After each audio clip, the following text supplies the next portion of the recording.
They came through the Arctic dark. Elite Russian operatives sent to erase a Hollywood actor they mistook for a spy. But when they breached Keanu Reeves's Icelandic retreat, they didn't find fear. They found something built to haunt them. What happened inside that silent fortress? Only one man walked out the same. Before we continue this incredible story, let us know where you're watching from.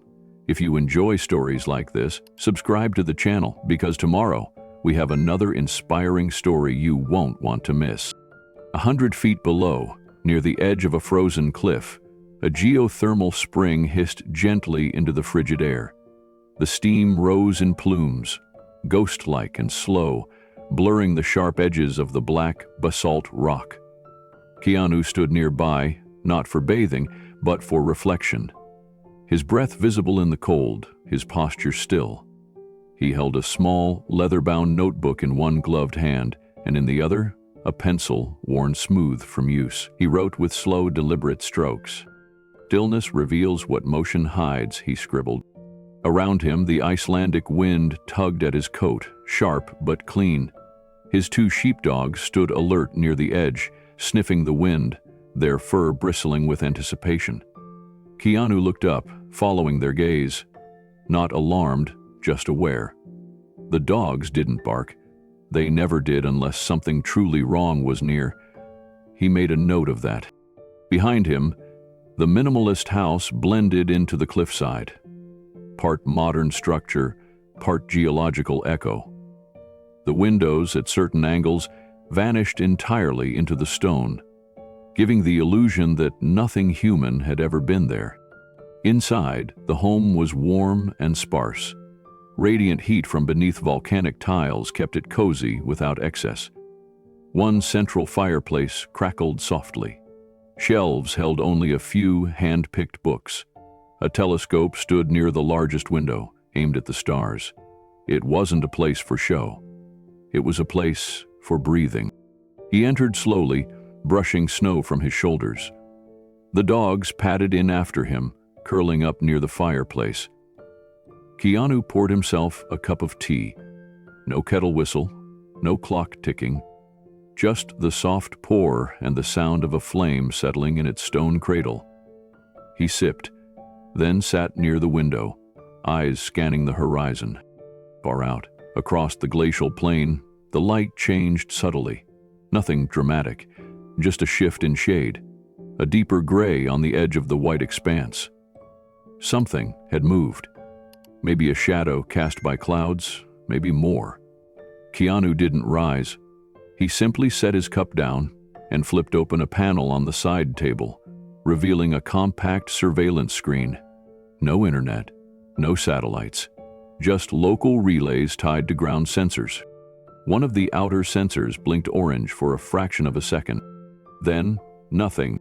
He watched for a moment longer, then closed the panel. No fear, just knowledge. He walked to the bookshelf and pulled a leather folder from behind a weathered edition of Meditations. Inside were hand-drawn maps, escape routes, wind patterns, notes on the land that no GPS could replace. Because this place wasn't just beautiful, it was ready. The wind whistled low as Keanu moved slowly through a moss-lined corridor of black rock that led to a hidden alcove just behind the retreat.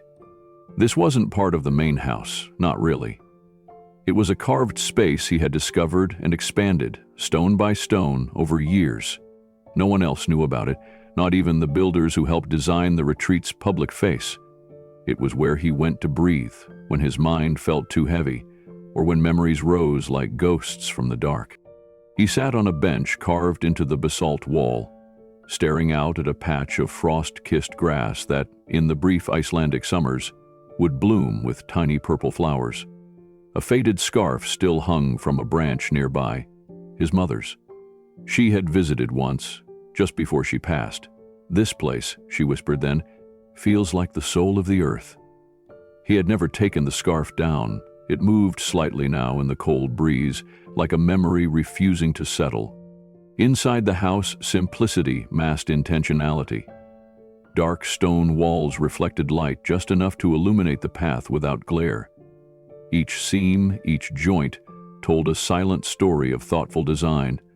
One wall, when pressed in precisely the right place, slid back soundlessly to reveal a narrow stairwell to a lower chamber. Another panel near the hearth opened into a compact room. Not a panic room, not a vault, but a sanctuary within a sanctuary. There he kept his journals, letters from old friends, and one photograph that never left its frame, a younger Keanu beside a woman laughing mid-sentence. His sister. She had survived, but those years still lingered in his bones. The retreat's windows weren't ordinary. Facing the glacier, the main glass wall adjusted with the sun. During the day, it mirrored the terrain, shielding the interior. At night, it softened and cleared, revealing the sky in full. The effect was dreamlike. There was no curtain, no barrier, just stars and the feeling that they could see in. Power came from the land. A passive solar array sustained the lights and internal systems. Water heated through geothermal wells beneath the floor. There were no backup generators, no dependence. It was designed for self-sufficiency, for survival. And above all, silence. That night, a soft green aurora shimmered above the cliffs. Keanu chopped roots in the kitchen by hand, grounding himself in the rhythm of old routines. Not for show, not for health trends, just for nourishment. Just to feel human. Outside, a fox darted past. One of the sheepdogs raised its head but didn't bark. Keanu looked up from the counter, pausing mid-magmeter. Something in the air had changed. Something subtle. A shift. Not in temperature, but in presence. He turned out the lights with a soft voice command in Icelandic. The room faded gently to dark. Far beyond the geothermal ridge, a hum began under the snow. The silence had just been broken. By the time the stars fully claimed the sky, the retreat was wrapped in a velvet hush so profound it could make a heartbeat feel like thunder. Keanu sat on the terrace with a wool blanket draped over his shoulders, sipping warm herbal tea. The steam curled upward into the crisp air, dissolving like thoughts he chose not to follow. At his feet, the two Icelandic sheepdogs rested, Freya and Moti, alert but relaxed, their white and gray coats blending into the frost-covered stone. The northern lights danced above them, vivid and green, their movement slow and elegant, like breath exhaled by the heavens. This was the quiet he had sought, the rhythm that had restored him when fame frayed his edges and grief hollowed his chest. No paparazzi, no interviews, no roles to play, only earth, sky, and silence. But the silence tonight didn't feel like peace. He stood and walked the perimeter of the terrace, boots crunching softly against a thin sheet of ice. Every step had a memory etched beneath it, like the trapdoor in the pantry, seamlessly disguised as floorboards, leading to a sub-basement stocked with provisions for a winter storm, or something worse. A slight tilt of a lamp in the reading room triggered a deadbolt seal in the hallway. Another angle adjusted the light sensors. Everything was practical, nothing was paranoid. Keanu believed in preparation, not panic, but tonight even the dogs had sensed it. Subtle stiffening in their posture, ears twitching without sound. Animals always knew first. Inside, the temperature just guessed shifted again, fading from reflective to translucent as the moon climbed higher. Shadows moved across the walls. He paused beside a hallway lined with old black and white photographs, portraits of resistance fighters, poets, architects, and healers. Some were family, others were kindred spirits he'd never met. He kept them there to remind himself of legacy, of the quiet ways people changed the world. He returned to his desk and opened his journal, the leather cracked and stained with years of ink. He wrote only one line that night: "Silence holds memory, but it also listens." As he closed the book, a faint vibration passed beneath the floor. Barely there. Not an earthquake, Not geothermal tremors. Different. Focused. A signature only someone attuned to the quiet would feel. Keanu rose, walked to the panel near the firewood rack, and pressed a concealed button. A drawer slid open. Inside, a silent pulse tracker. Military grade. Gifted to him years ago by someone who once owed him their life. The screen blinked red. Movement. 2 miles out, no known signal, no transponder. He didn't react with fear, just stillness. Then he whispered to Freya and Modi, "Go low." The dogs disappeared down the hallway without a sound, trained for this moment, not to attack, but to vanish. Outside, the drone of something unnatural threaded through the wind, low, rhythmic, approaching. Keanu shut off the last light. This wasn't just a home anymore. It had become a listening post, and the night was no longer empty. Thousands of miles from the icy silence of Keanu's retreat, a different kind of cold settled over Moscow, a chill that didn't come from the weather, but from the shadows of an underground war few ever saw. Deep beneath a government building disguised as an energy ministry, men with no ranks and no faces sat around a metal table. The room was windowless, the air filtered and stale. On the wall, a dim screen flickered with satellite images, encrypted signals, and one name pulsing in red: Keanu Reeves. At the head of the table sat Viktor Sokolov, a career intelligence officer turned rogue strategist. His hair was silver, buzzed short, his fingers drummed against a file, one marked with both NATO codes and Cyrillic warnings. To his right, a man in civilian clothes tapped ash into a cup. No one spoke until the door creaked open, and in walked a broad-shouldered figure dressed in black, tactical gear. His presence drew the attention of everyone in the room. Not because he was flashy, but because he was final. The kind of man who didn't talk unless the target didn't walk. Mikhail Borodin, ex-Naz, unlisted in any database after 2014. The man you called when even silence had failed. Sokolov didn't waste time. He tapped the file and spoke in clipped Russian. Intercepted satellite ping 4 hours ago, near this retreat. He pointed to a jagged corner of an Icelandic peninsula. The same signal pattern our whistleblower used before his last drop.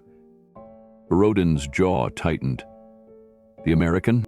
Sokolov nodded once. Or someone close. Reeves owns the property. He's been off-grid. No staff, no movements for weeks. The perfect place to hide a drive. A second man leaned forward. He's an actor. Not anymore, Sokolov replied.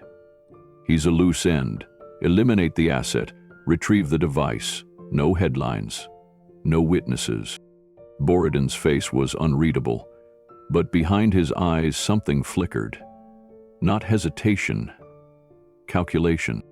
I'll need 5, he said. My own. Sokolov nodded, sliding a case across the table. Inside were encrypted satellite images, a thermal map of the terrain, and a forged NATO warrant giving them airspace access over the Arctic Circle. The helicopter leaves in 2 hours. You'll fly dark, in and out before the Coast Guard catches wind. Another man smirked. All this for a man who reads scripts? Borodin didn't return the smile. He closed the file slowly, then stood. If he's just an actor, he said coldly, this won't take long. Then he left the room without another word. Behind him, the temperature in the chamber seemed to drop. What they thought was a simple cleanup mission was already unraveling. But they wouldn't know that until it was far too late. The clock had started ticking, and the storm was already airborne. The Mi-8 lifted into the Arctic sky with a mechanical hum that barely stirred the ice-packed air. Inside, the squad moved like machines. No idle chatter, no wasted movement. Each man reviewed the mission map on embedded wrist screens synced with encrypted GPS. Their call signs blinked. Viper, Spectre, Baran, Ash, Revenant, Drakon, Frost, and Cove. At the head of the cabin sat their field commander, Colonel Viktor Mikhailov, a former intelligence ghost who now answered only to Borodin. He was older than the rest, but not slower. His scarred fingers traced the contours of Keanu's estate on a digital projection as the team reviewed infiltration routes. South approach, glacial ascent, thermal blind spots, minimum visibility, maximum control. Victor tapped a screen and circled a point near the geothermal fissures. This ridge is unstable. Avoid it. We'll repel the northern flank and disable power from the underground conduit marked here. He looked up, voice steady. There will be no second sweep. We extract in 90 minutes. Anyone left behind is already dead. Frost, the demolitions expert, grunted. What if the leak's already moved? Then we bury the whole property, Victor replied coldly.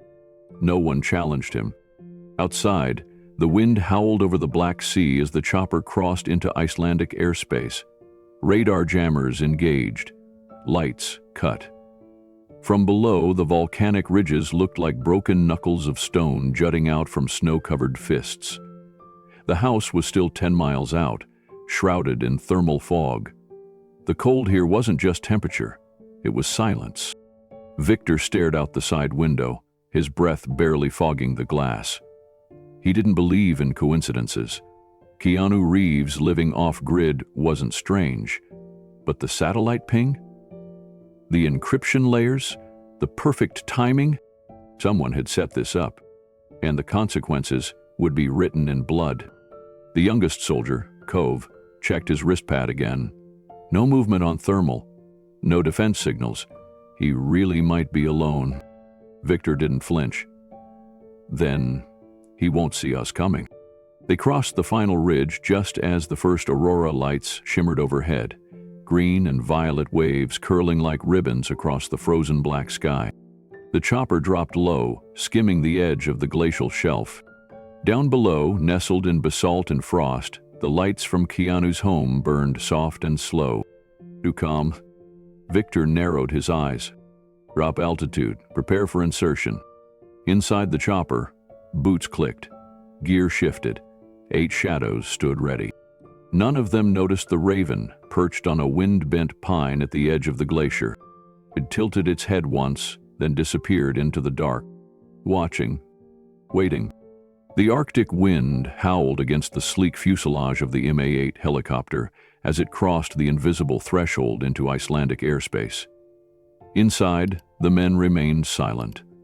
The only sounds were the occasional creak of gear belts, the static crackle of encrypted radios, and the rhythmic chop of the rotor blades overhead. Mikhail Borodin sat near the rear exit, helmet resting on his knee, eyes locked on a dim screen that displayed a satellite image of Keanu Reeves's cliffside. It looked quiet, too quiet. This image is from 8 hours ago, one operative said, gesturing toward the screen with a gloved finger. No changes in lighting, no movement, no heat blooms around the perimeter. Doesn't mean he's alone, Mikhail muttered, tapping the side of his headset. It just means he's patient, another soldier scoffed. It's a movie star, sir. Maybe he's just asleep.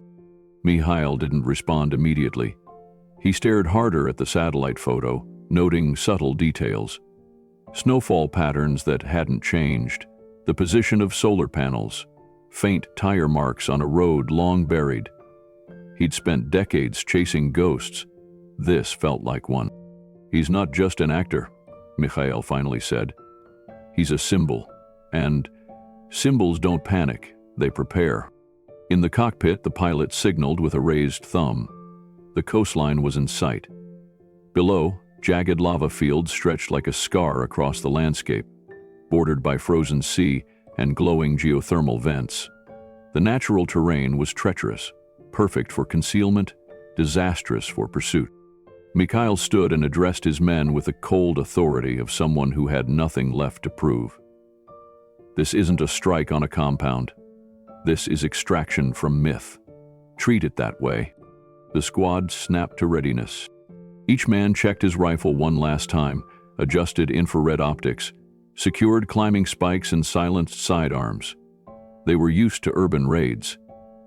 Tenements in Kiev, warehouses in Warsaw, rebel hideouts in the Caucasus. But this wasn't any of those. This was a retreat, buried in basalt, a fortress wrapped in weather and silence. And still, the objective remained. Eliminate the asset, recover the device, no witnesses. The helicopter dipped low, hugging the fjord line. Below them, the moonlit landscape flickered in and out of view between clouds of vapor rising from natural hot springs. In the distance, the black silhouette of Keanu's retreat emerged, minimal, modern, but oddly shaped. It looked like part of the cliff itself, barely distinguishable from the stone that surrounded it. Mikhail narrowed his eyes. He didn't know what exactly awaited them inside that quiet fortress on the edge of the Arctic. But he knew one thing. The stillness wasn't an accident. It was bait. And by morning, someone would regret following it.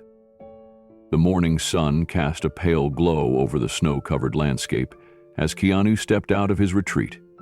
The crisp air carried the familiar scent of sulfur from the nearby geothermal vents, a smell he had grown accustomed to over the years. But today, there was something different. The scent was sharper, more acrid, tinged with a metallic undertone that set his senses on edge. Freya and Moti, his loyal Icelandic sheepdogs, stood alert beside him, their ears perked and bodies tense. They sensed it too, an unfamiliar presence in their territory. Keanu scanned the horizon, his eyes narrowing as he spotted subtle disturbances in the snow, tracks that didn't belong to any local wildlife, and a faint shimmer in the distance that suggested recent movement. He turned back toward the house, his mind already calculating.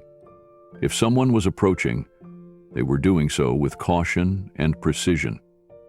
This wasn't a casual visitor or a lost hiker. It was something else. Something dangerous. Inside, he retrieved a small, weathered satchel from a concealed compartment beneath the floorboards. Inside were signal markers, devices he had designed and placed throughout the surrounding wilderness. They were his early warning system, hidden in lava crevices and snowbanks, silent sentinels that would alert him to any intruders. With practiced efficiency, Keanu set out into the mountains, placing new markers and checking existing ones. Each device was carefully concealed, blending seamlessly with the rugged terrain. As he worked, snow began to fall, gently, the flakes swirling around him in a silent dance. By the time he returned to the retreat, the sun was dipping below the horizon, casting long shadows across the frozen landscape. He prepared a pot of hot tea, the aroma filling the air as he poured a cup and placed it near the window. Then he sat down with his journal, pen in hand, writing as if it were any other evening. But his eyes kept drifting to a flickering red light beneath a distant rock formation. One of the signal markers had been tripped. Keanu closed the journal and set down his pen. He took a deep breath, the calm before the storm. It was time to begin. But the air outside the retreat had changed. Not dramatically, but just enough. A stillness that wasn't natural. Not the quiet of snow, not the hush of solitude. Something else. Something watching. Keanu stood slowly from his journal desk. His sheepdogs, Skari and Njord, moved before he did. They paced toward the window, their paws silent on the stone floor. Their ears twitched in unison, noses tilted to the cold glass. They didn't bark. They didn't need to. Keanu placed the cup of tea near the sill, steam curling upward like breath from the land itself. Then he walked down the inner corridor, fingers tracing the volcanic stone set into the wall. It was smoother in some places, worn from habit. These weren't decorations. They were reminders. Halfway down, he knelt beside a narrow heating vent. With a gentle push, the slatted cover came off. Beneath it, a crawl space waited. He reached in and pulled out a metal container, scuffed with time. No locks, just a twist seal. Inside lay tools not for attack, but for delay. Flare sticks, signal jammers, noise blockers, a small tablet with no network address. Anonymous power in a quiet box. He moved to the next room. The pantry door opened with a creak, but not to food. Behind the first row of jars was a false back. He tapped 3 times, paused, then pressed inward. It clicked. The wall shifted. Behind it, a backup energy core humming faintly, and a row of mechanical switches lined with handwritten labels. He flipped 2 of them. One for geothermal override, one for comms reroute. The lights in the room flickered, then resumed, now isolated from any remote system. Back in the main hall, Keanu passed the hearth. The fire inside glowed low, steady. His dogs trailed him as he reached the rear closet. Hanging among old coats was a parka with reinforced lining. He slipped it on. From a pouch, he retrieved a folded map etched with graphite trails and hand-sketched coordinates, markers no satellite would detect. He added a small red X near the glacial ridge, the place where the flicker had come. Snow brushed against the windows now, soft and accumulating. He opened the back door slowly. The wind greeted him like an old friend. No alarm, just cold clarity. He crouched near the stone threshold, lifted a floor tile, and placed a smoke capsule inside.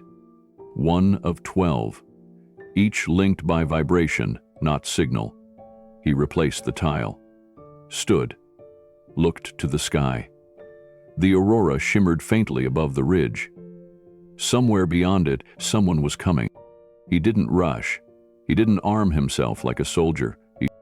Instead, he whispered to the dogs, "Now." They moved in silence, each to a position already known.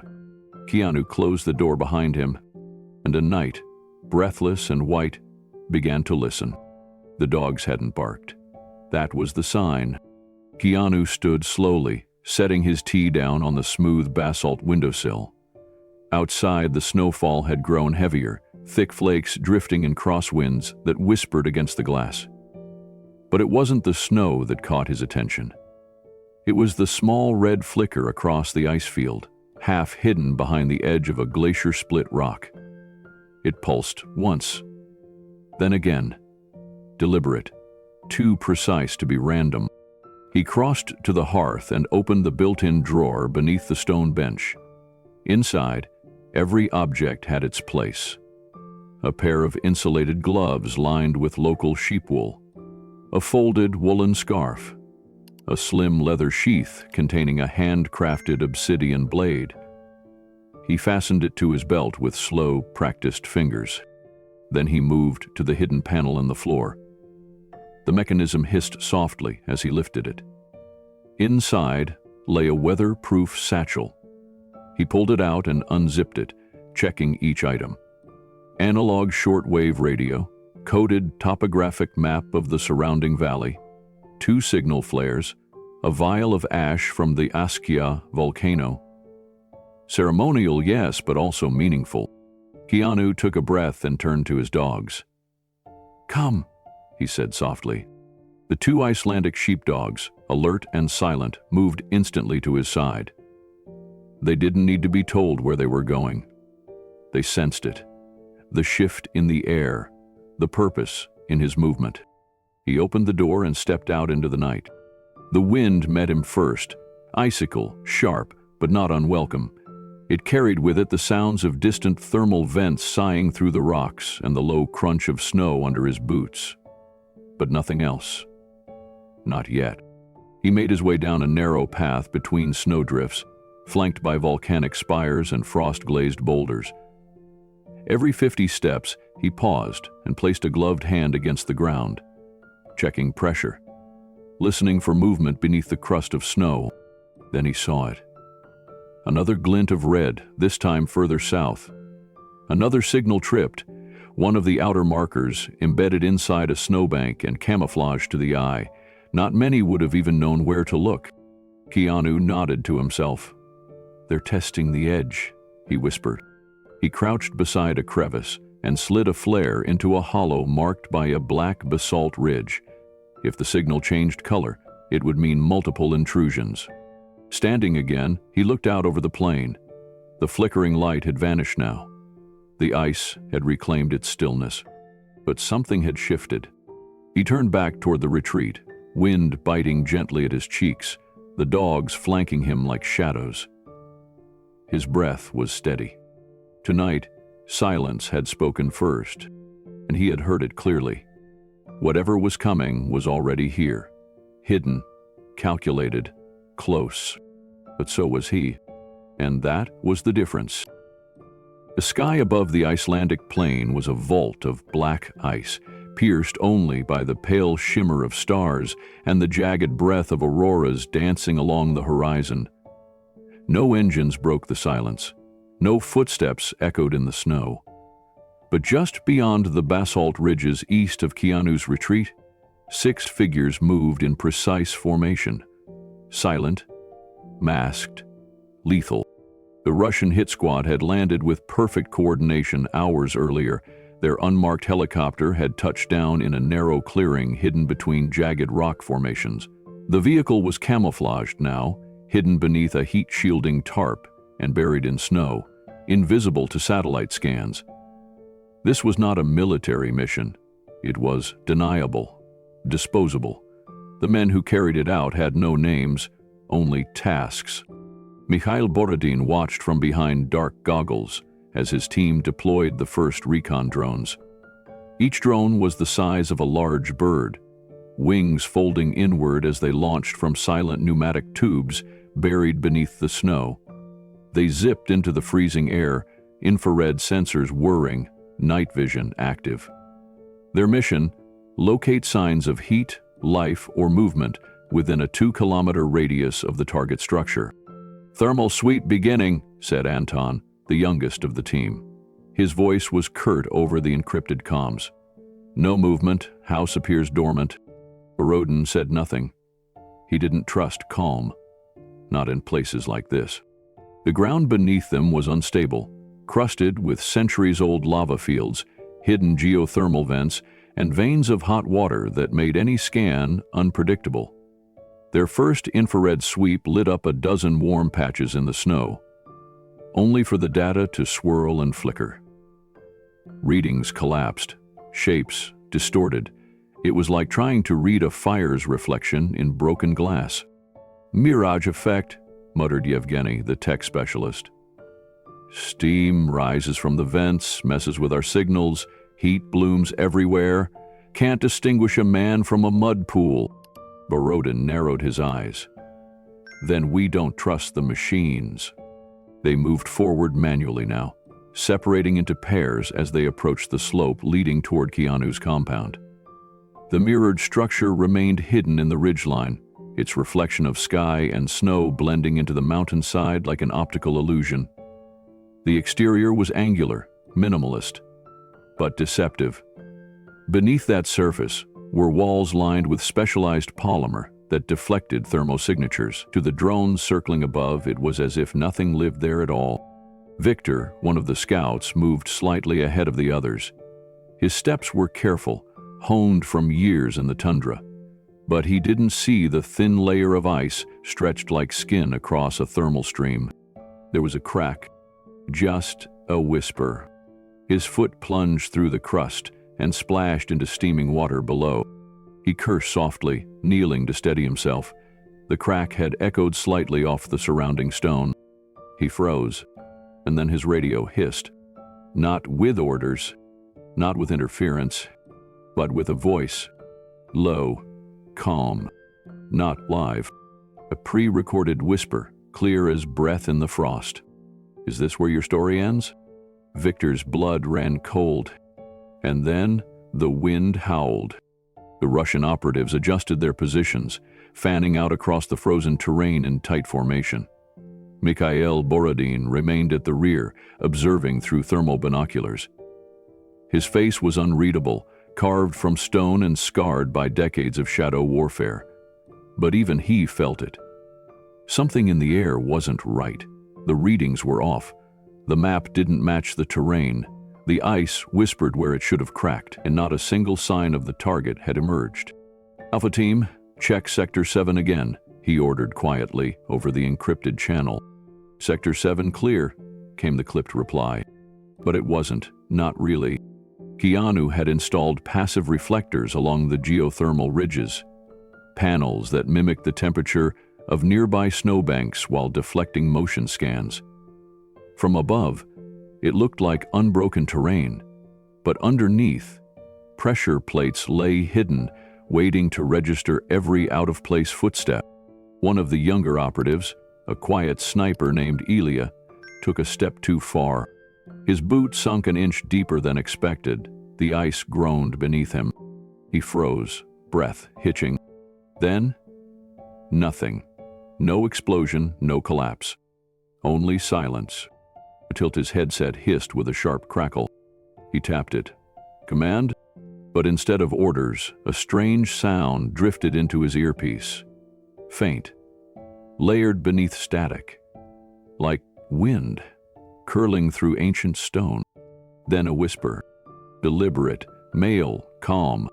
"Is this where your story ends?" Ilya recoiled, staggering back. His rifle swung wildly as he dropped to one knee, heart thundering in his chest. "Contact," he gasped. "Where?" snapped Mikhail. "No visual, just audio, whisper, close." But the audio hadn't come from the ice. It came from his own headset, hacked, reprogrammed by a silent transmitter buried near the thermal stream. A device Keanu had planted months ago during a hike, not expecting a war, but always expecting the unexpected. Mikhail growled, pulling the squad into a tighter arc. "He's playing games." His second-in-command, Yuri, checked their environmental scanner again. Still no movement. But the pressure sensors we deployed, 3 of them, just shut off at once, as if something knew they were watching. Demonsikli. Kimi said. Mikhail muttered. "We're not hunting him, we're walking into him." A subtle pressure crept into the back of his mind. Not fear, but the sense that they had underestimated more than a man. They had underestimated a place, a strategy, a stillness that saw before it struck. In the far distance, the geothermal mist thickened, and the ice beneath their boots no longer felt steady. Night deepened over the Icelandic plain, casting the glaciers in silver shadow and drawing long, jagged silhouettes across the frozen ridge. The Russian hit squad, trained for every known terrain and climate, moved slower now, not from fatigue, but from unease. The quiet was unnatural, not just still, but aware, listening. Mikhail signaled for complete radio silence. He tapped twice on Yuri's shoulder and pointed to the western ridge, where a dark slope curved against the sky. 2 men peeled away toward it. They moved in low formation, scanning the ice with shoulder-mounted thermals. Nothing. No movement. No wildlife. Not even the birds that had trailed them earlier in the fjord. Then, a flicker. One man saw it first. Only a flash. A red dot blinking deep inside a crack in the rock wall, just above a steaming vent. He paused, raising a hand. The other followed his line of sight. The dot blinked once, then again. Too slow for a camera, too deliberate for a malfunction. It was a signal. He leaned in cautiously. The vent hissed, and from inside, a tiny speaker, no larger than a matchbox, emitted a voice neither man recognized, but both would never forget. "You weren't sent here to survive." The speaker self-destructed in a puff of steam. The younger soldier fell back, nearly slipping on black ice. His teammate pulled him upright, both of them retreating fast, hearts pounding. This wasn't a trap you disarmed with wire cutters or brute force. This was psychological terrain. Every step forward, a surrender of certainty. Back at base, Mikhail reviewed their drone feed again. It was degrading. Static blurred the western edge, interference climbing slowly, like a mist infecting their optics. "Switch to infrared," he muttered. The screen adjusted. Still nothing, just heat signatures of the geothermal streams. but even those seemed to move. "Sir," Yuri said, voice low, "is it possible we're not alone?" Mikhail didn't answer. He was staring at the far left of the screen, at a jagged peak above the house, where a figure had briefly appeared in silhouette, then vanished. No footprints, no trail, just a ripple of motion, like heat bending the air. He lowered the tablet slowly. "He's watching," Mikhail said, and for the first time in 20 years, he felt the difference between an objective and a warning. The squad reassembled near the cratered edge of a frozen lake. The air had grown heavier, charged, like the final moment before lightning touches ground.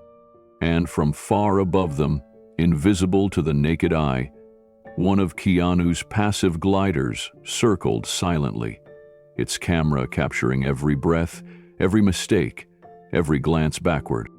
The mountain wasn't his home. It was his mind, and they had entered it without permission.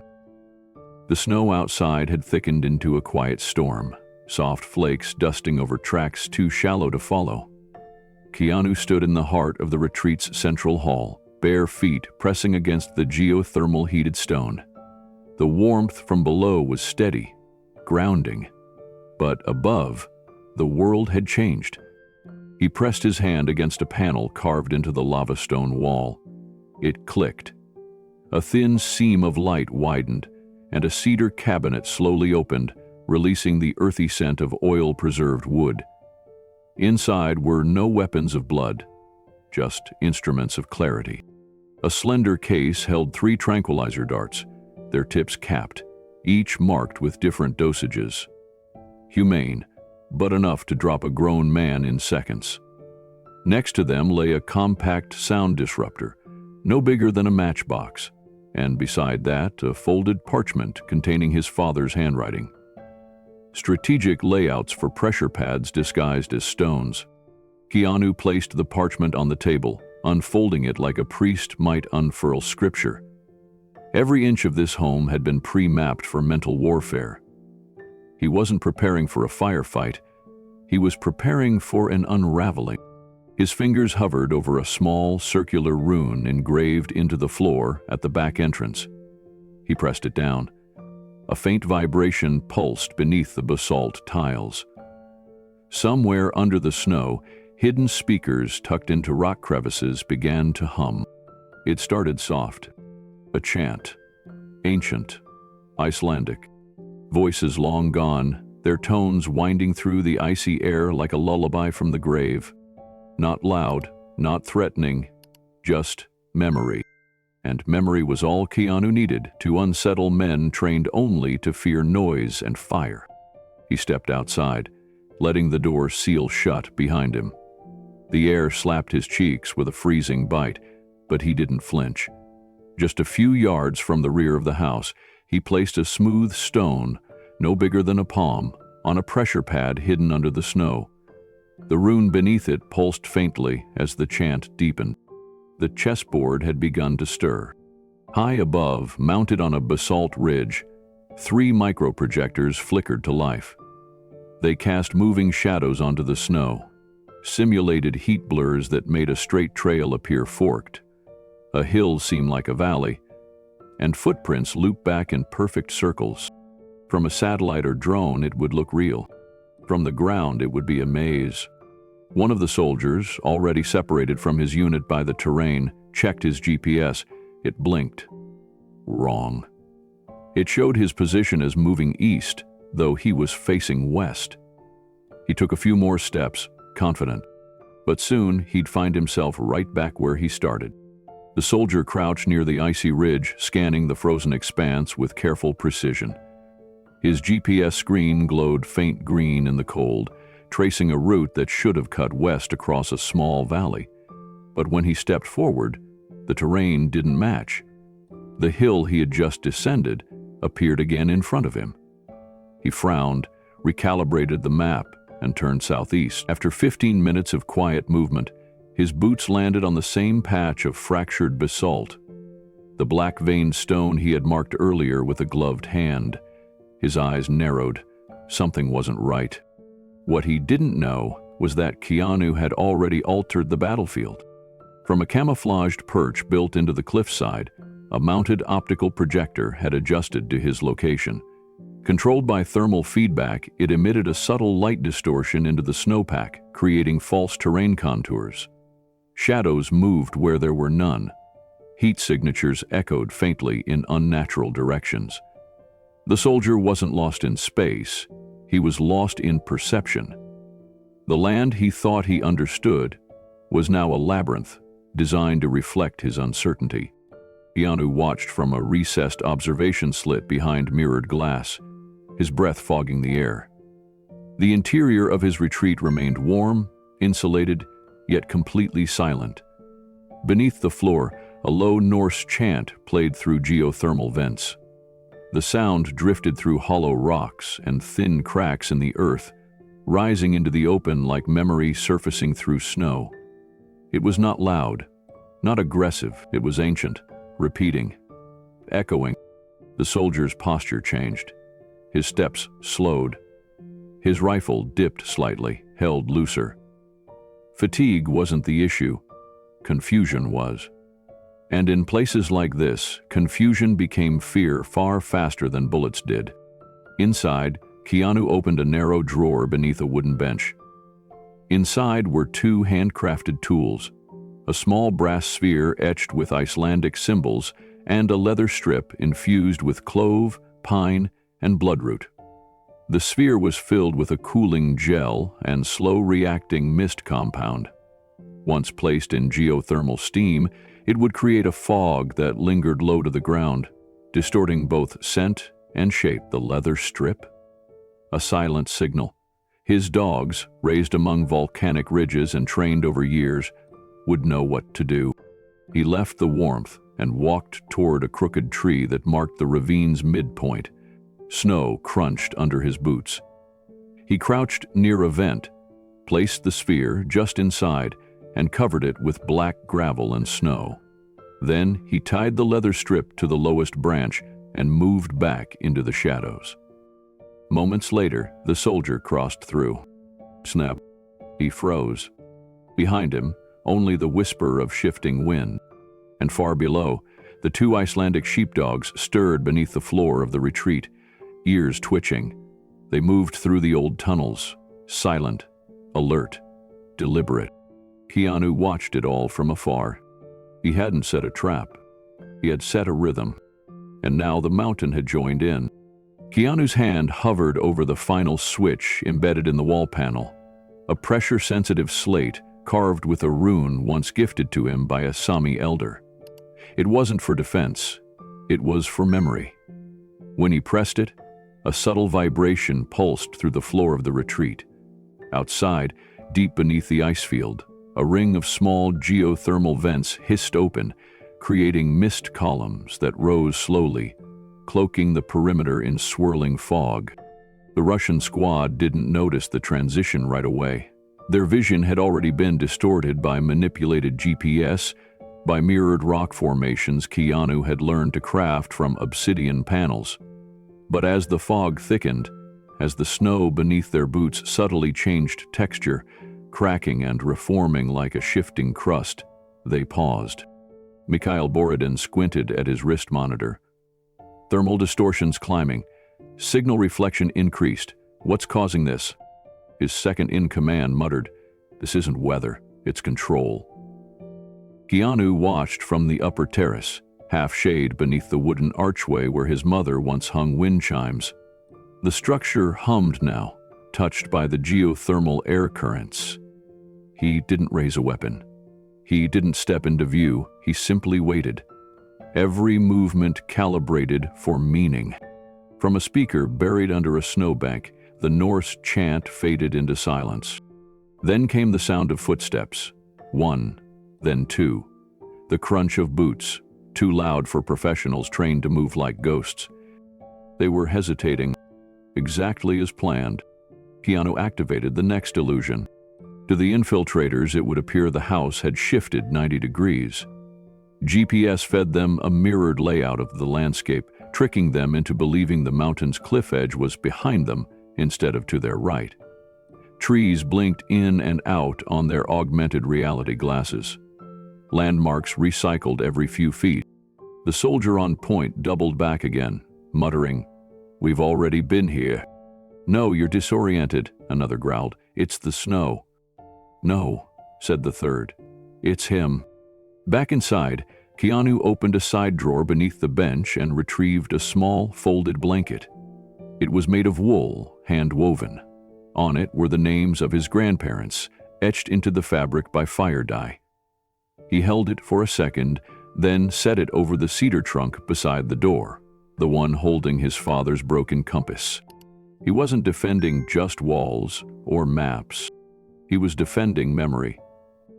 And that meant he would hold the line with silence, with precision, with intention. From the cliffside below, a new sound broke the quiet. One of the soldiers had slipped and triggered a pressure plate buried under glacial crust. No explosion followed. No violence. Just the slow unfurling of a canvas curtain from the bluff's edge, revealing a mural hand-painted by Keanu himself. A wolf standing on a glacier, facing the northern lights. One of the men froze. "What is this?" he whispered, more to himself than his team. No one answered, and that silence haunted him more than any ambush ever could. The Russian team approached the cabin with caution, their movements deliberate and silent. The structure stood isolated amidst the snow-covered landscape, its mirrored surfaces reflecting the surrounding wilderness, making it appear almost invisible. The lead operative signaled for the team to spread out, each member taking a position to cover all angles. As they breached the entrance, the interior greeted them with an eerie stillness. The cabin was meticulously organized, every item in its place, yet there was an unsettling absence of life. The warmth from the geothermal heating contrasted sharply with the cold tension in the air. They moved through the rooms, weapons at the ready, but found no sign of Keanu.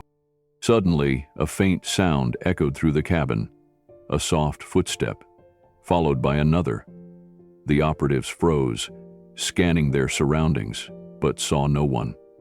The sound seemed to come from everywhere and nowhere, bouncing off the reflective surfaces that adorned the walls. Then Keanu's voice filled the space, not in person, but through hidden speakers. It was a recording, a snippet from an old interview, his laughter resonating through the cabin. The operatives exchanged uneasy glances, their composure beginning to falter. One of them, unnerved by the disembodied presence, fired his weapon at a mirror. The glass shattered, revealing another mirror behind it, reflecting his own startled expression. On the wall, written in charcoal, were the words, "You came for a man. You found a mirror." The leader clenched his jaw, realizing they had walked into a psychological trap. The cabin wasn't just a home, it was a carefully crafted maze designed to disorient and intimidate. Every sound, every reflection, was a calculated move in Keanu's game of mental chess. The operatives regrouped, their confidence shaken. They had expected a straightforward mission, but instead found themselves ensnared in a web of illusions. The leader knew they had to proceed with extreme caution. The real danger was not just physical, but psychological. As they moved deeper into the cabin, the atmosphere grew heavier, the boundaries between reality and illusion blurring. The ghost in the cabin was not a specter, but the manifestation of Keanu's strategic genius, turning his sanctuary into a fortress of the mind. The air inside the cabin began to tighten, not from temperature, but from tension. Every creak of the wooden floorboard beneath their boots echoed louder than it should. Each man was trained for combat, trained to suppress emotion. But none of them had trained for this. Silence that fought back. Mikhail moved slowly through the main hall, his hand tight on his rifle, his eyes scanning every polished surface. He could see himself in them, and not just once, multiple times. On every panel of dark wood, in the subtle metallic sheen of the cabinet doors, and in the antique frame of a mirror that hung at the hallway's end. And in each one, beside him, stood Keanu. Not real, of course, just manipulated angles, reflections captured from pre-programmed image loops tied to tiny, well-concealed projectors. But convincing, eerily so.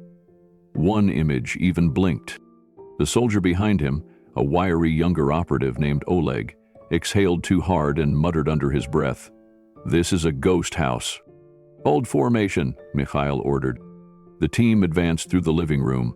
Soft strains of piano music drifted from a nearby room. Not loud, not melodic. It was barely there, almost like someone playing one-handed in the dark, a slow, haunting rhythm that sounded broken. Then came laughter, Keanu's laughter, but not present day. This was archival audio, taken from old interviews, early career press tours, the kind of sound that had once brought comfort to millions of fans. Here, though, stretched and slowed slightly, it twisted into something surreal. Oleg turned sharply, weapon aimed toward the sound, but there was nothing, just a vintage radio on a nearby shelf, flickering with a blue light. A simple speaker set to a single loop, and then came the footsteps. 4 distinct steps. Then, nothing. Another 2. Then silence. No one moved. Each man turned in a different direction. They weren't even sure they'd heard the same footsteps. Borodin narrowed his eyes, then called out in Russian, "Sweep the upper floor. You, with me." 3 soldiers broke off, ascending the hand-carved staircase. The wood groaned beneath their weight, the sound echoing in a way that made it impossible to tell if it was above them or below. Halfway up, one soldier paused, his hand lightly brushing the banister. He leaned forward to inspect something carved into the wood. Charcoal. Not random lines, but writing. Rough, fast, and bold. A message? "You came for a man. You found a mirror." The soldier froze. From the room beyond, a mirror shattered. The sharp crack of the shattering mirror split the silence like a lightning bolt. Instantly, all weapons were raised. The team froze, every breath held, every trigger half pulled. Borodin's voice came low and hard, almost like he was speaking to the building itself. "Report." From upstairs, no answer. Then finally a voice, ragged with unease. It was Anton. He fired. Nothing there. Borodin gritted his teeth. "No one fires without confirmation. Do you understand me?" But Anton wasn't listening. He stood staring at the fractured mirror, jaw slack. Behind the broken glass had been another mirror, angled just right so that his own reflection doubled back at him. He hadn't seen himself in it. He'd seen Keanu again, standing still, watching. And when Anton fired, the image didn't move, didn't even blink. It simply fractured, like it had planned to break. Downstairs, another audio loop triggered. Keanu's voice, this time slower, deeper, pulled from a podcast interview years ago. "You don't always need to fight to win. Sometimes you just need to let the other man exhaust himself chasing ghosts." Borodin turned toward the sound, locating it behind a framed photograph on the mantel. But when he yanked the frame off, there was no speaker. Just a hollow cavity where the sound had somehow echoed through ventilation shafts. "How many loops?" he asked, almost to himself. He walked toward the window, parting the thick curtain with 2 fingers. Outside, the snow fell gently, undisturbed. Stillness everywhere. But something felt off. He narrowed his eyes. In the distance, near a geothermal steam vent, a shape flickered. Just for a second. A figure? A shadow? A heat flare? Then gone. "Signal the drone," he ordered. "Check the perimeter again." But even as the operator reached for his wrist device, the screen glitched. The connection scrambled. The drone, somewhere overhead, was now flying blind. Borodin clenched his jaw. "He's not defending this house," he said aloud. "He's erasing us from it." Oleg looked at him, unsure. "Sir?" Borodin didn't answer. His eyes locked on a piece of charcoal art above the fireplace. It looked like a sketch. At first, just scribbles. But then, he saw it. Lines forming the outline of a face. Keanu's. Beneath it, the words burned like prophecy. "This is not your ending. It's your beginning." Of being forgotten. For a long moment, no one moved. Outside, the wind picked up slightly, pushing snow against the side of the house like soft knocks. Inside, every man now knew the truth they hadn't spoken. They weren't in control. They weren't even in the right story. They had walked into something built to forget them. And it was working. Months before the Russian team ever traced a signal to Iceland, Keanu had taken a quiet walk across one of the southern glaciers. The wind was fierce that day, howling through the blue crevices like a living thing. He wasn't filming. He wasn't scouting. He was just walking, trying to breathe again after a difficult chapter in his life. It was a day without direction until he spotted movement near the ice ridge. A lone figure was slumped against a rock wall, barely moving. A woman, mid-30s maybe, wrapped in a silver thermal blanket, face pale, fingers trembling. Her snow goggles were cracked, one boot half torn. She looked up at him with confusion and relief. Keanu didn't hesitate. He gave her water, peeled off his backup parka, and used a locator beacon to call the closest rescue crew in Reykjavik. It took them hours to arrive, but Keanu stayed the whole time. He gave her warm tea from his thermos and let her sit close to his dogs for body heat. She said little. When the rescue team arrived, she only offered her name, Eva, and a quiet thank you that barely reached her lip. Then she was gone. He never expected to see her again, or to think of her twice. But after she left, something remained. A week later, Keanu found it at the bottom of the thermal bag she'd used to carry her gloves. A flash drive. No label, just silver and small, wedged between a packet of protein mix and a wool mitten. He didn't recognize it as his. There were no markings, no logo, just that slight, humming unease that comes from realizing something was left behind for a reason or by mistake. He put it in a drawer and forgot about it. Mostly. From time to time, he'd find himself staring at it while boiling water for tea, or when organizing old notebooks. He never plugged it in. He didn't want to know. That was the truth. Not because he was afraid of what might be on it, but because he understood instinctively that it wasn't meant for him. Whatever was on that flash drive didn't belong in the open. And so it stayed, in a small wooden bowl on a shelf beside a stack of old poetry books, resting among smooth stones and pine cones he'd collected from hikes, harmless, silent, forgotten, until tonight, until the moment when boots thudded across the cabin floor and one of the Russian operatives pointed at the bowl with a gloved hand and said, "It's here!" The others turned, their breathing shallow under their masks. It wasn't just about Keanu anymore. He never was. Now they were holding the reason they'd come. And it was smaller than a stick of gum. The fire in the hearth flickered low, casting distorted shadows on the walls as the Russian team gathered around the wooden table. In the center sat the flash drive, small and innocuous inside a curved birchwood bowl, like a token left by a ghost. Mikhail Borodin stared at it with growing unease, his fingers flexing near the grip of his sidearm. "This doesn't make sense," muttered Anton, the squad's tech specialist. He had already run 3 scans, and each time the device denied him access. "It's encrypted beyond standard, military. Who carries this kind of encryption on accident?" "No one," Mikhail said, his voice low. From the back corner, another soldier, Yuri, spoke up. "What if the woman they're tracking wasn't random? What if she planted it?" "No," Mikhail replied. "This cabin, this terrain, these traps, this wasn't her doing. This is him."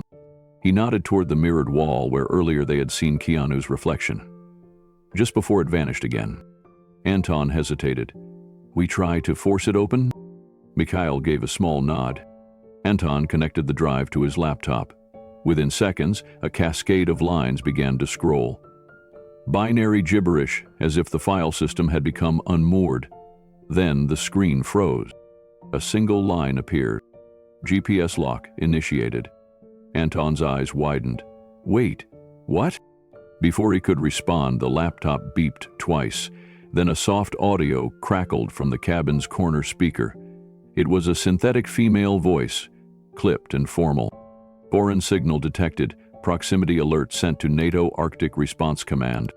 Silence fell like a blanket over the room. "No way," Yuri whispered. Another beep. "Signal confirmed. Allied presence inbound. ETA 46 minutes. Anton yanked the drive from the port. "It's fake, it's got to be fake." But no one moved, because even if it was fake, it had worked. Doubt had taken hold. Mikhail's jaw clenched. He walked to the window and stared into the frozen darkness. The Icelandic sky shimmered with faint aurora light. Beautiful, unforgiving. "He's playing us," he growled. Yuri whispered. "Feels like the walls are breathing." "Get it together," Mikhail snapped. "Reset and sweep the perimeter." But in the silence that followed, they heard it again. Footsteps on snow. Only this time, they weren't outside. They were beneath the floor. Mikhail drew his weapon. Anton backed away from the table, sweat beading across his brow. And from behind the bookshelf, another sound emerged. A faint, rhythmic clicking, like a heartbeat made of gears. Whatever this was, it wasn't a mission anymore. It was a descent into someone else's design. Mikhail crouched low, hand extended in a silent command. The others spread out, sweeping their weapons toward the floorboards. The clicking beneath them grew softer, like it was pulling away, but it had already done its damage. Every man in the room was now questioning the boundaries of this place. Anton whispered, "There's no basement, right?" Yuri shook his head. "Blueprint said this cabin was one level, single foundation slab." Mikhail's voice was like steel dragged across ice. That was never true. Behind them, the mirror from earlier, already fractured from a panicked shot, reflected an image none of them noticed at first. Keanu's silhouette, just for a moment, standing in the hallway. No footsteps, no entry, just presence. When they turned, it was gone. The hallway was empty. The lantern at the end swung gently, though no one had touched it. Then the voice returned. Not synthetic, not pre-recorded. This time it was unmistakably Keanu's. "You think this started with a whistleblower," it said. But the truth didn't begin with her. It began when someone underestimated the cost of silence. The speakers went quiet again, the weight of the words echoing louder than the sound. Mikhail looked to the flash drive on the table, now inert. "What's on it?" he asked, though he knew no answer was coming. Anton didn't look up. "We weren't supposed to find it. We were supposed to fear it," Yuri muttered. "NATO's not coming, are they?" Anton tapped the dead laptop screen. "They don't need." Outside, the wind picked up. Snow blew sideways, hitting the windows like claws. The GPS units on their wrists began to blink erratically. Anton tapped his. "Device error. It thinks we're inside a different building." Mikhail approached the wall and pressed his gloved hand against the timber. It was warm. Too warm. "Geothermal distortion," Anton said. "But it's more than that. He's bouncing our signals back at us. I think we're seeing our own coordinates from earlier and chasing ourselves," Mikhail finished grimly. For the first time, none of them moved, because they weren't sure the cabin wasn't moving with them. One of the rookies, a man named Sasha, approached the bowl with the flash drive. "I say we destroy it. It's the root of all this." Mikhail raised a hand. "No!" But it was too late. Sasha grabbed the drive and in one motion snapped it in two. There was a quiet hiss. Then, from somewhere inside the cabin, came a low mechanical tone, like a deep organ chord vibrating through the walls. Lights dimmed. The panel in the fireplace shifted, and out of the hearth, smoke began to pour, not thick, not dangerous, but filled with scent. Pine, lavender, and something older, something like time. Written on the inside of the fireplace stones, only visible now in the heat-singered fog, were the words, "Truth doesn't hide, it waits." Mikhail lowered his rifle, eyes narrowed. "We're not in a cabin," he said. "We're inside his memory." One of the soldiers, a man named Victor, had always trusted his instincts. In war zones across Chechnya and Syria, those instincts had saved him more times than training ever had. But tonight, as snow whispered over the Icelandic plain and the wind moaned low through obsidian spires, Victor felt a different kind of fear. A primitive one. The kind that made the back of his neck itch and the cold feel personal. Without permission, he veered off from the group. His breathing grew shallow inside his mask. His boots crunched over the crusted snow, past a low ridge etched with strange lines. Black stones arranged in symmetrical patterns, too clean to be natural. He didn't care. He needed distance, space, something that made sense. Then the ice cracked. Just a whisper at first, then a yawn. The ground beneath him gave way. He tumbled down into a narrow crevice, landing hard between slick basalt walls glazed with frost. Pain lanced through his leg. He was trapped. His foot was pinned beneath a shelf of ice, the pressure sharp and unyielding. He shouted, but the crevice swallowed his cries. Only the howling wind answered. Inside the cabin, Mikhail noticed. One of the trackers had stopped moving. Victor's signal froze on the screen, pulsing faintly before fading into static.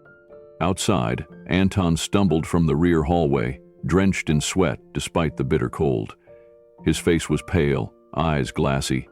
The tension, the isolation, and the bizarre psychological tricks had taken their toll. He tore off his gloves and jacket and staggered toward the rear hot spring. "Just to cool down," he mumbled. "Just to breathe." He dropped to his knees by the steaming pool, his body trembling as he gasped for air thick with sulfur. The warmth wrapped around him like a wet shroud. He leaned closer, then slipped, face next, into the water. The steam concealed his form as he floated, half submerged, limbs limp, consciousness fading not from violence, but from exhaustion, fear, and the slow erosion of certainty. Back inside, Mikhail stared out the window, watching the fog shift and reform. 2 men lost. No shots fired, no contact made. Just gone. He turned to the remaining men, his voice clipped and low. "Regroup, block the doors. Nobody moves alone." They overturned furniture, covered windows, checked weapons twice, 3 times. Then the landline rang. A dusky old rotary phone mounted to the wall. None of them had touched it. None had even noticed it until now. The sound cut through the room like a scream in a funeral hall. Mikhail picked up the receiver. No voice, just static. Then a breath. Then Keanu's voice, live, close, unmistakable. "Do you feel safe in numbers?" Click. Silence returned, and it felt colder than the wind outside. 4-0. One of the soldiers, a man named Victor, had always trusted his instincts. In war zones across Chechnya and Syria, those instincts had saved him more times than training ever had. But tonight, as snow whispered over the Icelandic plain and the wind moaned low through obsidian spires, Victor felt a different kind of fear. A primitive one, the kind that made the back of his neck itch and the cold feel personal. Without permission, he veered off from the group. His breathing grew shallow inside his mask. His boots crunched over the crusted snow, past a low ridge etched with strange lines. Black stones arranged in symmetrical patterns. Too clean to be natural. He didn't care. He needed distance, space, something that made sense. Then the ice cracked. Just a whisper at first, then a yawn. The ground beneath him gave way. He tumbled down into a narrow crevice, landing hard between slick basalt walls glazed with frost. Pain lanced through his leg. He was trapped. His foot was pinned beneath a shelf of ice, the pressure sharp and unyielding. He shouted, but the crevice swallowed his cries. Only the howling wind answered. Inside the cabin, Mikhail noticed. One of the trackers had stopped moving. Victor's signal froze on the screen, pulsing faintly before fading into static. There was no scream, no warning, just another man gone. Outside, Anton stumbled from the rear hallway, drenched in sweat despite the bitter cold. His face was pale, eyes glassy. The tension, the isolation, and the bizarre psychological tricks had taken their toll. He tore off his gloves and jacket and staggered toward the rear hot spring. "Just to cool down," he mumbled. "Just to breathe." He dropped to his knees by the steaming pool, his body trembling as he gasped for air thick with sulfur. The warmth wrapped around him like a wet shroud. He leaned closer, then slipped, face-faced into the water. The steam concealed his form as he floated half-submerged, limbs limp, consciousness fading not from violence, but from exhaustion, fear, and the slow erosion of certainty. One of the others pulled him out minutes later, but he didn't speak. He just lay there, eyes open, staring at nothing. Back inside, Mikhail stared out the window, watching the fog shift and reform. 2 men lost, no shots fired, no contact made, just gone. He turned to the remaining men, his voice clipped and low. "Regroup. Block the doors. Nobody moves alone." They overturned furniture, covered windows, checked weapons twice, 3 times. Silence filled the room like fog. Then the landline rang. A dusty old rotary phone mounted to the wall. None of them had touched it. None had even noticed it. Until now. The sound cut through the room like a scream in a funeral hall. Mikhail picked up the receiver. No voice, just static. Then a breath. Then Keanu's voice, live, close, unmistakable. "Do you feel safe in numbers?" Click. Silence returned, and it felt colder than the wind outside. Mikhail didn't lower the receiver right away. He held it to his ear, as if waiting for another message, something else to crack the silence. But there was only static. A soft hume, like wind threading through broken wires. Finally, he placed the receiver back on the cradle with a deliberate motion. Everyone in the room stared at him. "Shohalo nirvakam," "He's here," Mikhail said. "Close." Pavel tightened his grip on his rifle. Still no heat. No movement. "He's not using our rules," Mikhail said quietly. "He's using our minds." The cabin walls felt smaller now. The darkness beyond the boarded windows seemed thicker, pressing inward. Even the faint light from their remaining gear couldn't keep the shadows at bay. In the far corner, a mirror caught the lantern's flicker. But the reflection didn't match. One soldier's arm moved, but in the mirror, it didn't. Ilya stepped forward cautiously. "We need to sweep the perimeter." "No," Mikhail said. "We move together. From now on, no one steps out alone." Then came the bark of a dog, faint, from somewhere outside. Then again, closer, but slightly distorted. It echoed in a spiral, bouncing off the cabin walls, like it was coming from nowhere and everywhere at once. Pavel turned pale. "That's not natural." Before anyone could answer, a small motion sensor mounted above the door blinked red. Once, then again, then stopped. They stared at it in silence. Ilya reached up to inspect it. Might just be frost interfering. The lights cut out. Total darkness. Weapons raised, breath held. "Hold your fire," Mikhail barked. No one moved. The silence was absolute. Then, from somewhere outside, a melody began to float through the vents. Faint, trembling. It was an old Icelandic tune played on a single violin. No rhythm, just rising sorrow. The kind of music that belonged at the edge of the world. The men listened, rooted by something they couldn't name. The sound didn't feel like it was coming through speakers. It felt carried by the wind, mournful and raw. Bale whispered, "Why is this happening?" Then came the whisper inside the room. "You're not the first to come here, but you might be the last." It wasn't over a device. It wasn't Keanu's voice from a recording. It was live. Pavel's hand trembled. "Where is he?" "He's not hiding," Mikhail said. "He's haunting." Another sound. Wood creaking. A door handle twisting, though none moved. Then, silence again. The cabin no longer felt like a place. It felt like a memory unraveling. Every creak, every whisper, every flicker of movement was questioning them. Keanu wasn't killing them. He was dismantling them, piece by piece, from the inside out. The temperature inside the cabin had dropped noticeably, despite the thick shutters and insulated walls. The cold wasn't from the air, it was from within. Mikhail's squad sat in tense silence, each man wrapped in his own cocoon of fatigue, fear, and doubt. The earlier coordination had fractured. Whispers passed between them in hushed Russian, eyes darting toward each other with suspicion. A bearded soldier named Anton paced near the blocked window, his breath short and rapid. He had started trembling an hour ago. Not from the cold, from something deeper.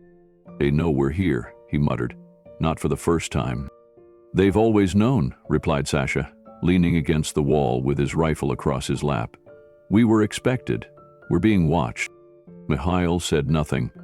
He sat still on a bench near the fireplace, staring into the dead embers. His mind was calculating, but his eyes betrayed the wear. Beneath the calm, he was unraveling too. Not from fear, but from failure. This was not how it was supposed to go. In the corner, a younger operative named Kirill began to rock slightly. His lips moved, but no sound came out. The others noticed. Sasha approached him and crouched. "What are you saying?" he asked. Kirill's eyes snapped toward him. "She said we'd make it out," he whispered. "She said this mission would free me." Sasha frowned. "Who said?" "My sister," Kirill replied. "I told her I'd come back with enough money to move her out of Vladikavkaz, away from the streets." Suddenly, Kirill's breath caught. His pupils dilated.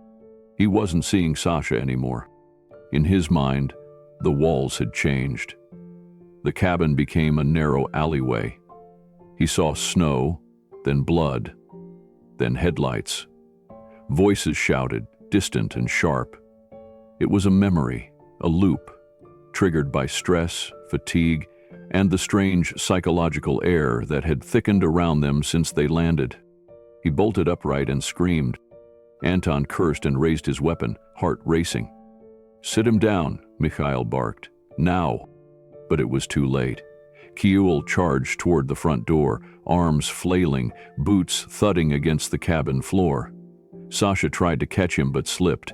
The younger man threw the deadbolt and flung the door open, only to be greeted by blinding white. The Icelandic wind hit him like a wall. He didn't take 3 steps before his foot caught on the ridge of a buried ice trap, a trench carved weeks ago and covered with branches. He dropped hard, his scream cut short by a muffled impact. Inside the cabin, no one moved. Then came the sound. Not a gunshot, not a howl, just a slow, echoing creak from somewhere above. A sound meant to unsettle, a reminder they were not alone. Inside the dim, suffocating air of the sealed cabin, tension was thick enough to choke on. Mikhail stood near the darkened window, back straight but jaw clenched. The others sat around in silence. No fire, no electronics, no light save for the dim glow of a camping lantern flickering in the corner. The storm outside had begun to die, but inside, a different one was gathering.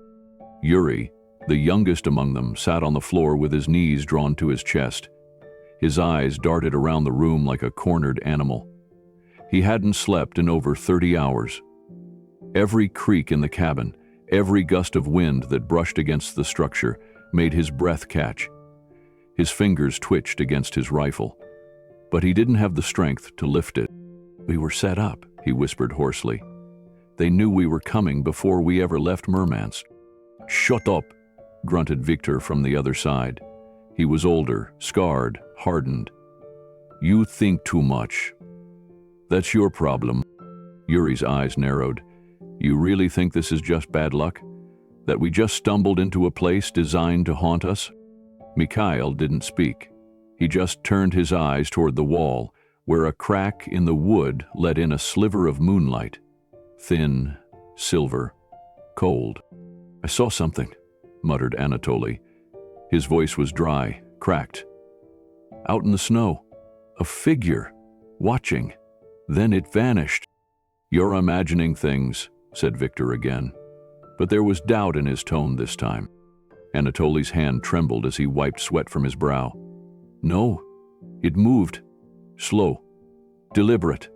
Not like an animal. It didn't flinch. It watched me." Yuri stood up, eyes wild. "And you still think this is just a recon mission? We were told it was an actor, a retreat, an easy lift, that we were ghosts." "He's no actor," said Mikhail finally, his voice gravel. The words hung in the air like smoke. Yuri stared at him. "Then who is he?" Mikhail's eyes darkened. "Someone who knows how to turn silence into a weapon." A long silence followed, the kind that chews at the nerves. Somewhere outside, the wind howled again, soft, eerie. The dogs barked once. Then, nothing. That stillness returned, the kind that presses down on the skin like snow that won't melt. Back in the cliffs, Keanu sat with one knee drawn, night vision goggles glowing faint green across his face. His dog Thor lay beside him, ears perked. Through the scope, Keanu could see the flickers of panic. Movements too sharp, shoulders hunched. The team was unraveling. "Tell me brought war to a poet's home?" Keanu whispered, stroking Thor's fur. Then, gently, he reached into the side pocket of his jacket and pressed a smooth metal button. Phase 3 was live. Below, at the base of the cliffs, the ground began to hum with buried currents. Light traps were waking, sound loops primed. The final act had begun. Outside, the wind howled across the jagged terrain like a voice trying to speak through time. On the cliffs above the cabin, Keanu lay prone beside a narrow ridge, one knee pressed into volcanic rock, his night vision goggles glowing pale green. His Icelandic sheepdog, Svartur, lay quietly at his side, nose twitching at the scent of cold metal and fear. Below, the cabin glowed faintly behind frost-covered windows, but the light inside had lost its confidence. It flickered, not from any power issue, but from the fraying resolve of the men who huddled within. Keanu watched their shadows move in slow, heavy patterns, no longer coordinated, no longer sharp. He clicked a small switch on the ground beside him. A signal relay embedded in the ice responded with a soft pulse. Inside the cabin, the boiler kicked into overdrive. The air began to heat unevenly, not enough to cook them, just enough to warp the glass, to fog their vision, to make them sweat and wonder if the house itself had begun to turn against them. Svartur gave a low growl. Keanu whispered calmly, "Easy, not yet." Through the thermal scope, he tracked Mikhail pacing back and forth in the hallway, wiping his forehead with the back of his gloved hand. The man looked composed, but his movements betrayed him. Too quick, too restless. He was searching for something he couldn't admit he'd lost. Control. Keanu adjusted the scope and saw another soldier. Sasha, the youngest, sitting on the floor, cradling a photograph pulled from his vest. The edges were worn. It looked like a little girl in a swing, a woman in a field. His family. His why. But now, Sasha wasn't whispering about revenge or freedom anymore. He was just whispering a name. Keanu exhaled softly, then turned to his satchel. Inside were 3 compressed foam rounds, non-lethal but strong enough to rattle a grown man's perception of safety. He loaded one into a compact launcher, then aimed it at a frozen pine just 50 yards behind the cabin. He whispered again, "Time for phase 3. He fired. The shot struck the tree with a blunt crack. The pine exploded into shards of snow and bark, sending a boom across the valley like a thunderclap. Inside the cabin, the shadows froze. Them scattered. Keanu watched the pattern. Not just fear anymore. Now they were fractured. He pressed a second switch. Somewhere beneath the ice, a hidden speaker hissed to life. A voice echoed out, not his own, but the voice of the woman whose flash drive had started it all. "I gave you truth," she said. "You answered with guns." Inside the cabin, the frost on the windows deepened. Outside, Keanu lay perfectly still. The truth wasn't cold. But the way they had handled it, that was frostbite of the soul. Inside, the Russian team had barricaded themselves behind upturned furniture and hastily nailed planks. The air was tense, stale. Every breath was laced with anxiety. Mikhail stood at the center of the room, hunched over a table scattered with maps, and the wind lashed the cabin's roof with sleet and scattered shards of ice, rattling like teeth in a tin, cracked satellite gear. His fingers were shaking slightly, not from cold, but from something far deeper: uncertainty. The GPS unit he'd trusted was blinking erratically. Coordinates looped back on themselves, displaying impossible locations. One moment they were inside the cabin, the next it claimed they were deep inside a lava field. The youngest soldier, Anton, stared wide-eyed at his headset, pulling it off and slamming it onto the floor. "It's repeating, the same signal, over and over again. It's like someone's inside our channel." No one replied. They all knew what it meant. Yuri, the radio tech, had beads of sweat rolling down his temple. He fiddled with dials, trying to recalibrate the frequency. But all he heard was static, and a sound beneath it. A voice, barely perceptible, whispers layered in reverb. His own voice, played back to him on delay. "Team Alpha, advance." "Stop it," he shouted, slamming his palm on the table. A silence fell over the group. And then, from the corner speaker, long dormant, a voice came through. Not from the team. Not from Moscow. It was Keanu. "You forgot to ask the land who it belongs to." The words cut deeper than any blade. Steady, measured, inevitable. Rashid, the ex-sniper, backed away from the wall, glancing between his teammates. "He's playing us, like instruments. This isn't just defense, it's orchestration."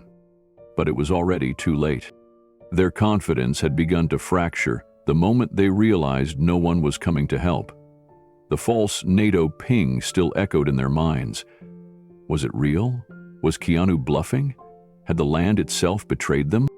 Materio, a burly man with a scar across his cheek, stood abruptly and shoved Yuri. "This is your fault. You said we had control of comms." "I did," Yuri yelled back. "I don't know how he's—" "I don't know anymore." Mikhail slammed a fist down, silencing them both. "Enough." But the cracks were showing. The frost hadn't seeped into their bones, it had seeped into their trust. and in the shadows beyond the window Keanu watched. From a low ridge, hidden behind a snowdrift, he knelt beside his dog, breath slow and measured. His night vision goggles reflected faint green light, revealing outlines of bodies pacing in confusion. Voices carried on the wind, anger, disbelief, despair. He whispered to the dog, "Now they're listening to ghosts." He reached for the device in his pack. Phase 4 waited for the right moment.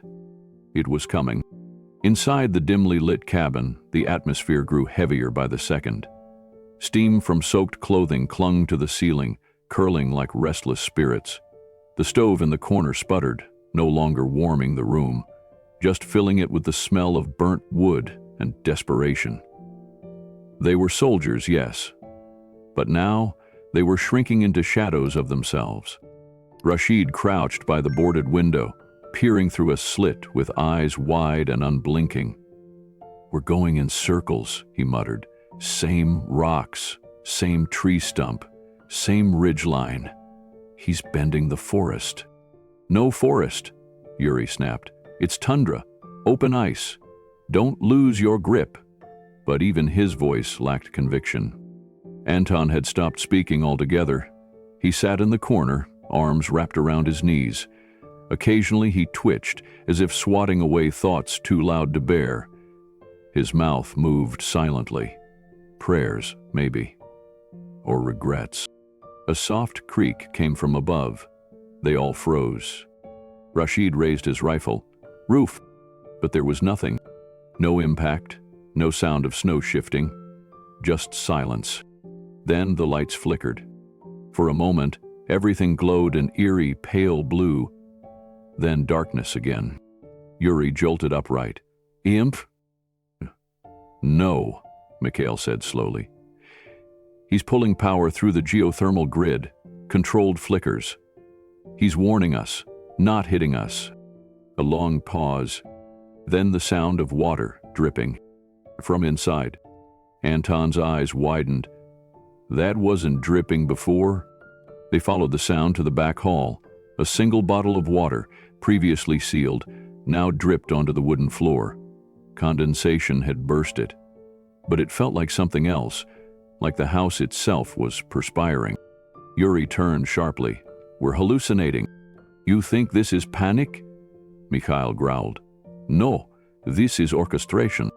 Rashid stepped forward. "I was a tracker in the Caucasus. I've seen villages hold off invasions with fire, traps, fear. But this?" He looked around.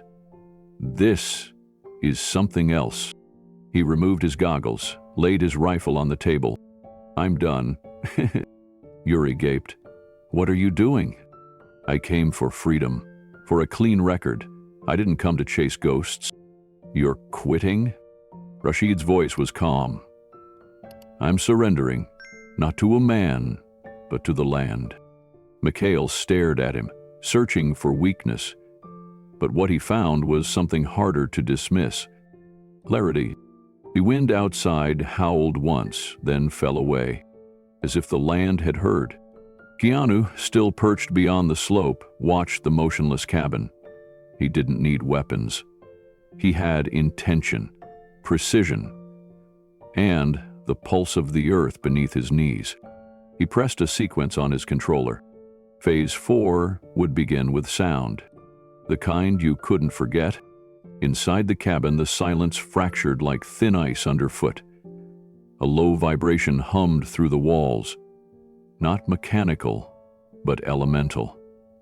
It came from deep below, carried by the geothermal veins threading under the land. The soldiers stood still, weapons lowered, eyes darting. Then it came, a sound. Soft, ancient, melodic. Not music, but something older. A voice humming a Nordic chant, faint and hollow, echoing from nowhere and everywhere at once. Anton snapped to his feet. "Do you hear that?" "It's inside the walls," muttered Yuri, his hands trembling. "No," Mikhail said coldly, straining to stay in command. "It's a speaker trick. External sound relay." He's trying to break our focus. But no one was listening anymore. Yuri turned sharply toward the hallway. It's not just him. Something else is in this place. No one is in this place, Mikhail roared. There's no sorcery here, only a man and a house full of toys. Just then, the old landline on the wall, silent for decades, rang. Once, twice, a third time. No one moved. Then Mikhail stepped forward and lifted the receiver. Keanu's voice came through, not a recording, live, calm, steady. You forgot to ask the land who it belongs to. A click, silence. The line went dead. Mikhail lowered the phone slowly, his jaw clenched. He's bluffing. But something in his eyes faltered. The calm that once defined him now cracked. Anton took a step back. I want out. You think this is a democracy? Mikhail snapped. No, Anton replied. But I think we lost. We just don't know it yet. Outside, Keanu remained still as the stones around him. His night vision goggles reflected the pale light of the snow. Beside him, his dog let out a low whine, not of fear, but of anticipation. Keanu placed a quiet hand on its back. They're unraveling, he whispered. And they were. Inside, Yuri lunged toward the window. He yanked off the makeshift blinds and peered into the dark. But the landscape had changed, not physically, but in his mind. Shapes moved where there were none. Light bent where it shouldn't. We're trapped, he breathed. We're in his story now. Mikhail reached for his rifle again, gripping it like it could hold his certainty in place. Then we write a new ending. But the power flickered again. The chant returned, and the cracks that had formed inside their unity finally split wide open. The snow began without warning. Thick, heavy flakes drifted from the sky in silent waves, cloaking the Icelandic landscape in white. The air chilled further, sharpening every breath to a crystal edge. Wind howled through the basalt ridges and scattered echoes across the frozen plain. Visibility dropped to mere feet. The Russian squad, already splintered by confusion and exhaustion, found themselves huddled in silence inside the cabin, tension crackling between them like static. Mikhail stood at the blocked window, jaw tight, his breath fogging the glass. He scanned the outside world through a narrow slit in the frost-covered pane. Nothing. Just an endless blur of falling snow. His finger tapped rhythmically against the barrel of his sidearm, impatience turning into something colder, something closer to dread. And then he saw it. A figure, tall, solitary, emerging through the wall of white. Slow, deliberate steps. The body was covered in dark winter gear, a scarf pulled across the lower face, a hood drawn up. But even through the storm, Mikhail recognized the posture. The stillness. Target, he muttered. One of his men shouldered his weapon, peering through the frosted scope. That's him. That's Keanu. No more games, Mikhail said, voice flat. Take him. He raised his weapon, finger tightening on the trigger. Snow whirled in chaotic spirals. The figure stepped closer, no sign of fear. No weapon drawn, just walking. Then, Mikhail fired. A sharp crack tore through the silence. The round cut through the snow and struck its mark, sending the figure tumbling backward into the drifts. A muffled thud, then stillness. For a moment, no one breathed. Mikhail exhaled slowly, lowering his rifle. It's done. But then the wind shifted, and something wasn't right. A gust lifted the edge of the figure's coat, revealing not flesh or blood, but fabric, straw, wire, a decoy, a snow-dusted statue, crafted with brutal precision. The head, shattered by the bullet, rolled loosely to the side, glass eyes reflecting pale moonlight. Mikhail blinked, and then heard it. Footsteps. Behind him. He spun, raised, but froze. Keanu stood there, not 10 feet away. No scarf, no weapon, just steady breath and calm eyes.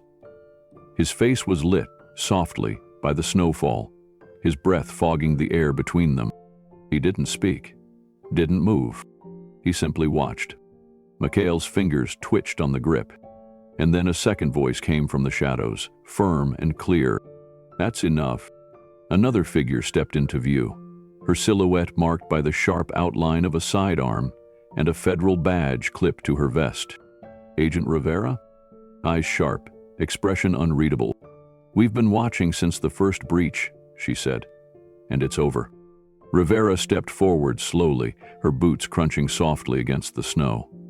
The wind tugged at her jacket, but she didn't flinch. Her eyes stayed locked on Mikhail's, even as he kept his weapon raised, now trembling slightly in his grip. "Lower it," she said calmly.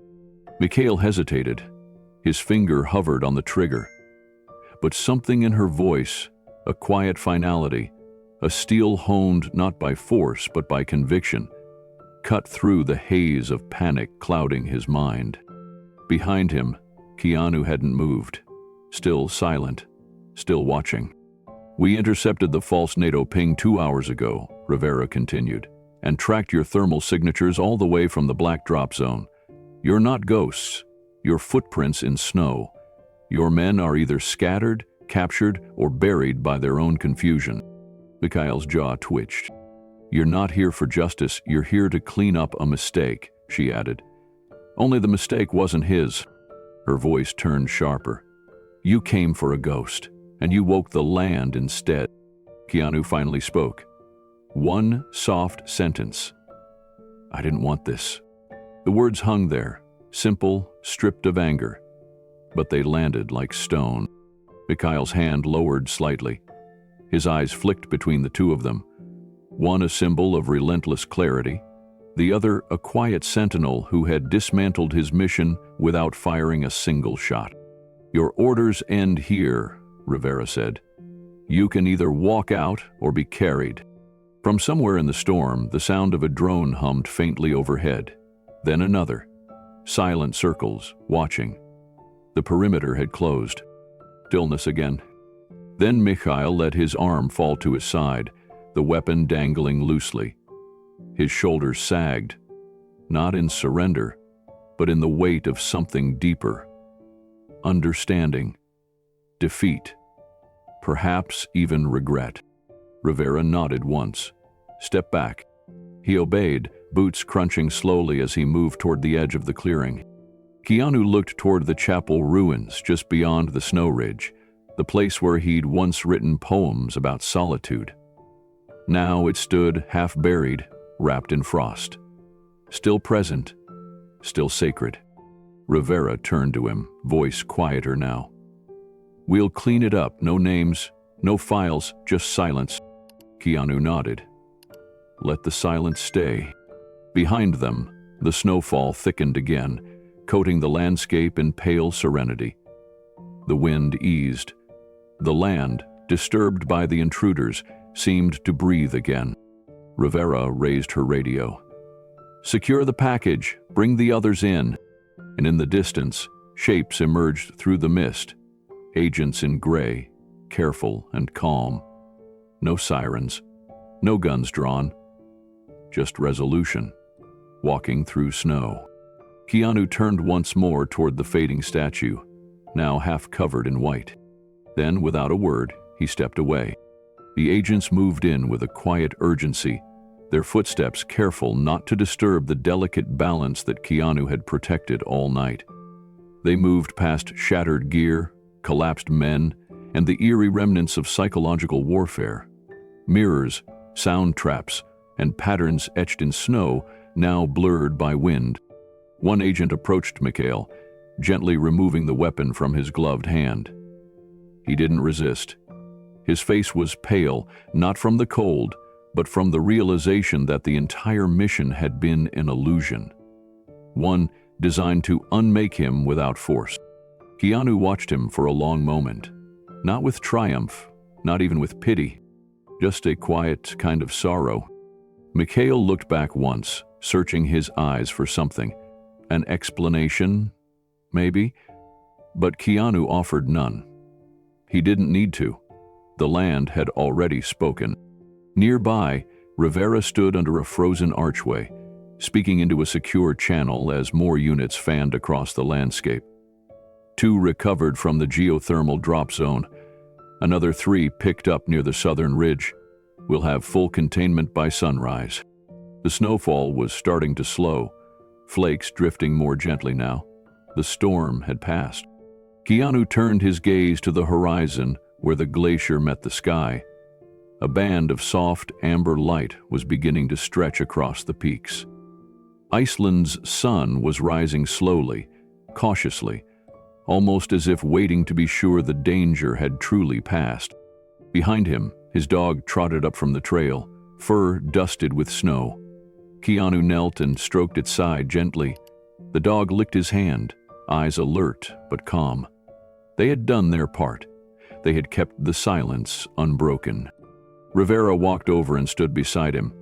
For a moment, neither of them spoke. The wind moved softly through the ancient lava fields, whispering like it always had. She finally said, "You couldn't have left." "I almost did," he replied. She nodded. "But you stayed." Why? Keanu looked out at the open field of white. "Because if I run every time something dark comes, I'll forget what I'm standing for." The line held in the air like a held breath. Rivera gave a quiet, approving smile. "We'll classify the op. No headlines, no records. But this will ripple." He stood, eyes steady. "Let it. Some things are meant to echo." As agents secured the last of the invaders and disappeared into the drifting snow, Keanu and Rivera walked back toward the house in silence. Behind them, only footprints remained, already starting to vanish under the weightless hush of new snow. A soft peace settled again across the land. It wasn't vengeance that had won tonight. It was patience and purpose. Rivera's voice cut through the wind like a blade. "She wasn't who you thought she was." Mikhail stood frozen, eyes narrowed, snow crusting his eyelashes. His lips parted, but no words came. Behind him, Keanu stayed silent, arms loose by his sides, eyes fixed on the ground as if weighing every word already spoken. Rivera stepped closer. Her breath left puffs in the freezing air, each one dissipating into the white void around them. "The woman you were sent to find, the one you thought was leaking intel? She wasn't a whistleblower. She was a refugee. Desperate, terrified. She carried a flash drive, yes, but the contents were planted." Mikhail blinked slowly. "Planted?" She nodded. "Fake coordinates, doctored files, everything you used to justify this mission? It came from a third party, someone who wanted Keanu dead and knew just the right bait to dangle in front of a desperate squad looking to reclaim glory." Keanu finally looked up. "Someone wanted to use your hands to silence me." There was no bitterness in his tone, just clarity. A weight settled behind each syllable, like freshly fallen snow on a brittle branch. Mikhail's gaze shifted to the tree line, to the frozen chapel in the distance, then back to the remnants of his team being escorted through the storm. His shoulders twitched. Rivera continued. "The same cartel whose pipeline was threatened by the files that never existed, funded this operation. They forged the GPS ping that pulled you in. You were never meant to succeed. You were meant to vanish, quietly, along with Keanu." A breath escaped Mikhail's throat, sharp and ragged, his fingers clenched into fists. "All of this? For nothing?" Keanu stepped closer, his voice even softer now. "Not nothing. For noise. For misdirection. For fear." He paused, then added, "You were never the hunter." For the first time since arriving in Iceland, something broke behind Mikhail's eyes. Not anger, not confusion.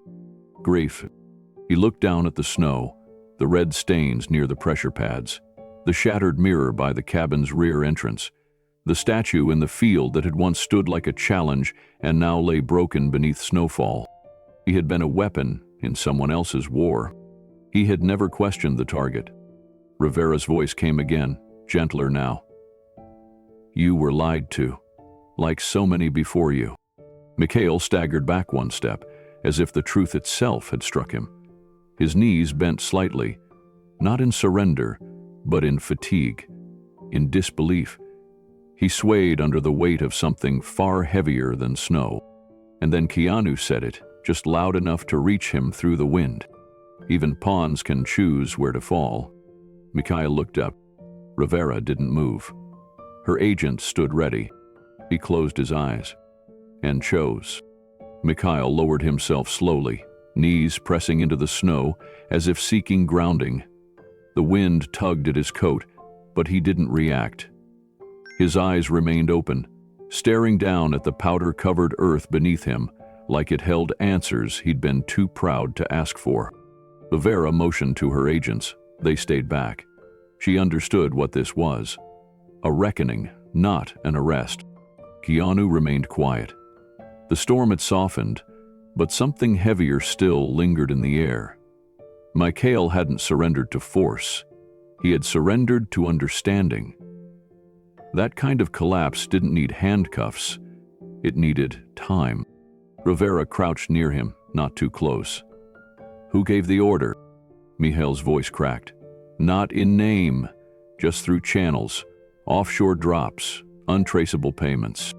You knew the risks, she said carefully. I thought I knew the cause, he replied. Keanu walked to the edge of the small clearing, gazing toward the ridge where the mountains began. The glacier sparkled faintly under the rising light, and steam curled from nearby vents, constant reminders that fire slept beneath this land. He turned back. This place, it doesn't forgive lies. That's why I stayed. It listens. Rivera stood again, brushing snow from her knees. We traced the bank transfer back to a shell company out of Tijuana, front for the Sierra Blanca cartel. They knew you'd come running with the right ghost story, and you did. Mikhail slowly rose to his feet, hands visible, his weapon left behind in the snow. I spent a decade chasing justice. Thought this mission was a correction, a redemption. Rivera looked at him evenly. No one finds redemption at the end of someone else's lie. He nodded faintly. The old discipline still showed in his posture, but the conviction was gone, replaced by something more human, regret. Behind them, two agents guided the last of the surviving operatives toward the extraction point. The men moved slowly, heads low. No resistance, no bravado. The land had stripped them of that. Rivera signaled one of the agents forward. Detain him. Civilian protocol. No cuffs unless necessary. Mikhail didn't flinch as the agent approached. He kept his eyes on Keanu. You knew we were coming the moment you saw that signal, didn't you? I knew someone would come, Keanu replied. I just didn't expect they'd bring so much silence with them. Mikhail gave a small, broken chuckle. We brought war. Keanu looked out at the snow-draped ridges. You brought echoes. Rivera nodded toward the trail. Time to go. As Mikhail turned to follow the agent, his steps slow but steady, he glanced one last time at the broken statue in the field. It had no face now, just snow, wind, and the faint outline of a man who'd never existed. And still, it haunted him. The snow had nearly erased their footprints when Rivera and Keanu began walking back toward the cabin. Behind them, Mikhail and the last surviving members of his team were escorted by silent agents through the thinning storm. The sky was beginning to clear. A soft lavender hue stretched above the ridgeline, signaling morning. Neither Keanu nor Rivera spoke at first. The silence between them wasn't awkward. It was intentional, respectful. There are some truths too heavy for words right away. Finally, Rivera said, They won't remember your name. That's part of the agreement. I don't need them to, Keanu replied. But I want them to remember what this place said to them. She glanced at him. And what was that? Keanu stopped walking. He looked around. The scorched edges of thermal vents, the distant silhouette of the chapel, the snow-covered statue slowly sinking into the ground. Peace doesn't have to shout, he said. Rivera nodded. We'll close the files. Every trace of this mission will vanish. Keanu didn't answer. He was already watching a bird. Just one. Cutting across the sky like a moving dot of freedom. Behind them, an agent approached Rivera with a tablet in hand. We've retrieved the false drive, he said. Empty shell, no usable data. She nodded and dismissed him with a glance. When the agent left, she turned to Keanu. You could have destroyed it months ago. I don't destroy what I don't understand, he said. A pause. Then she asked, why didn't you run? Keanu took a moment to consider. Because running doesn't change what follows. Only standing still does. The wind had eased, brushing gently across the highland rocks and frozen grass. Rivera stared toward the south, where a dark convoy was now visible in the distance. Vehicles moving slowly along the snow-banked road. She turned back. They'll be flown to a holding facility in Greenland, declassified status. We'll try to get names from them, but most of it will dead end. Keanu looked down at his dog, who now sat beside him in the snow, ears perked and calm. He bent to scratch behind its ears. Sometimes, he said, there's more truth in silence than in files. Rivera gave a short breath of something close to a laugh. No wonder they couldn't break you. He rose and stepped toward the cabin. The air smelled of pine and stone. Familiar. Undisturbed. Rivera gave one final nod. We'll leave your land alone, for good this time. Keanu didn't turn back. He raised one hand in quiet thanks as he opened the cabin door. Inside, the warmth still lingered from the fire. The journal sat closed on the table. A new entry waited. Outside, Rivera issued final orders, her voice sharp but low, like wind carving through stone. And in the stillness that followed, only the land remained to listen. The wind had softened to a whisper by the time the last helicopter lifted off. Its blades stirred the snow into spirals that quickly settled again, as if the land itself was eager to erase every trace of intrusion. Rivera stood near the clearing, watching the dark speck vanish into the pale morning sky, her breath steady and even. Around her, the agents moved like whispers, collecting the final pieces of equipment, documenting patterns in the snow, marking coordinates on handhelds. There was no need for sirens, no need for urgency. The storm had already passed. Keanu was nowhere near the cabin. He'd gone up to the cliffs just after sunrise, walking in silence with his dog trailing behind him. Wrapped in a wool blanket and carrying a small thermos, he reached the edge of a wind-shaped ridge and sat down. The rock beneath him was cold, but solid, familiar. It was the same spot where he had once watched the aurora move across the Icelandic sky in green ribbons, a place where silence wasn't empty, it was sacred. He poured tea into the small cup and let it steam against the morning chill. His dog lay beside him, resting its head on its paws, eyes half closed. The glacier stretched far in the distance, glittering under the soft sun. No footprints marred it now. No movement, save for the slow shift of ice that had been in motion for centuries. Rivera approached quietly. She didn't speak right away. She simply stood near the ridge, letting the view sink into her bones. You built all this to disappear, she said finally. Keanu took a sip of tea. The warmth settled slowly in his chest. He didn't look at her when he answered. No, I built it to be left alone. His voice was calm, not cold, just honest. There was a difference.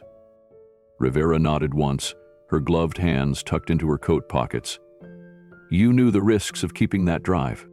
I didn't keep it for leverage, he said. I kept it because someone handed it to me in trust, even if she didn't know what was on it. Rivera stepped closer to the edge, standing beside him now. From here, the land looked untouched again, like nothing had ever happened. "You dismantled an entire Black Ops team without firing a shot," she said softly. Keanu finally looked at her. "No, I reminded them where they were." She tilted her head slightly. "And where was that, exactly?" He looked back out at the endless white, in a place that doesn't respond to force, only stillness. She let that settle between them. Far below, the agents were wrapping up. The wreckage would be cleared, the records sealed, the truth buried in classified folders no one would open. But the land would remember, and so would Keanu. Rivera stayed beside him a moment longer, her eyes following the jagged lines where the glacier met the volcanic ridges. The silence between them wasn't awkward, it was earned. Keanu didn't speak. He let the tea warm his hands, the ceramic cup resting lightly between his palms. His dog shifted and exhaled softly, the kind of sound that meant the danger had truly passed. Below them, the last of the agents were packing up. Quiet voices traded coordinates, and gear was loaded into low-noise transport sleds that glided over the ice without disturbing its fragile crust. There were no shouts, no barking orders. It was as if they understood now. This place demanded reverence. Rivera turned to face him again. "There are going to be questions." "Internally, I'm sure," he said. "You could file a complaint," she added. "Request protective status, relocation, witness protocol." Keanu didn't even blink. "I'm not a witness, I'm a presence. And I'm staying." Rivera studied him. There was no pride in his words, no stubbornness, just resolve. He wasn't making a statement. He was describing a truth already settled in his bones. She finally asked, "What will you do now?" Keanu took a breath, eyes scanning the peaks. "Rest. Rebuild the mirror they shattered. Feed the dog. Write down what I remember before it fades." Rivera gave a quiet smile. Simple answers for complicated nights. "There's power in simple things," he said. "They hold." Below, the agents began pulling away, their figures shrinking as they followed the trail back toward the far edge of the valley. Rivera's radio crackled briefly. She lifted it to her ear, listening. Then she turned it off and slipped it into her pocket. She faced him one last time. "You changed something here, even if no one outside ever knows it." "It's not for them," Keanu said. "It's for this mountain, this silence, this breath between chaos." She stepped back. "We'll keep our end. No more surveillance, no more questions. You disappear again." He nodded. "Good." Rivera turned and began her descent. Each of her steps was careful, deliberate, as if she didn't want to break the crust of peace now returned to the ridge. The wind picked up again, just slightly, curling around her coat, like it recognized her presence and was escorting her away. Keanu remained on the cliff, the tea finished, the cup now resting beside him on the rock. His dog sat up, ears perked toward the fading sound of boots in snow. Then stillness returned, clean, unbroken. The sky above had cleared fully now. A quiet blue dome stretched across the highland, holding the sun like a promise. Keanu reached down and scratched the dog's neck. It licked his fingers once, then turned to look back at the trail. But neither of them followed. Not yet. They stayed a moment longer, letting the stillness speak. By the time Keanu rose from the ridge, the sun had begun its slow arc across the Icelandic sky. Light filtered gently through the mist curling off the hot springs, giving the snow a faint shimmer. The air was sharp and silent again. No rotors, no footsteps.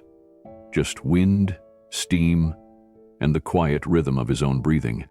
He gathered the blanket around his shoulders, picked up the empty cup, and gave the dog a subtle nod. The animal rose without sound, falling into step beside him as they began the walk home. Each footstep pressed into the snow and disappeared moments later, swallowed by the wind. There was no need for words now. not even in his thoughts. The story that had unfolded over the past day wasn't something to relive. It was something to release. As he passed the stone cairn near the bend in the path, he paused briefly.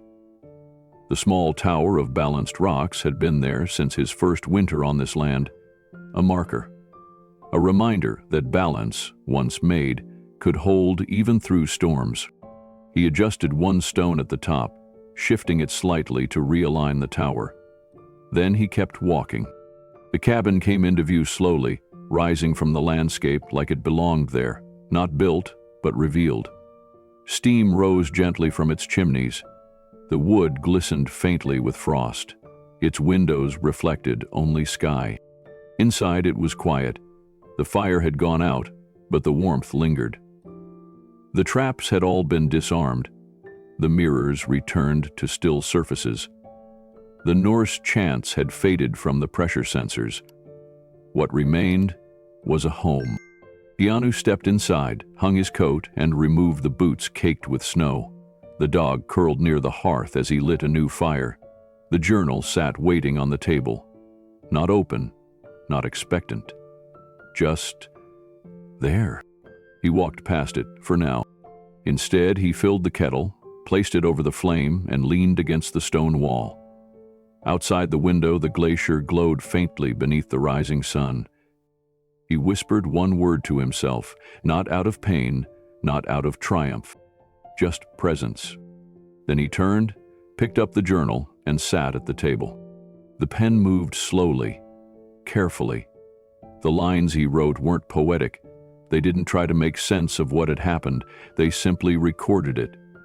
Truth, without filter. He paused once, looking toward the broken shelf where the false drive had been stored. The shelf was empty now. The lesson had already been learned. And when the final line was written, he closed the book.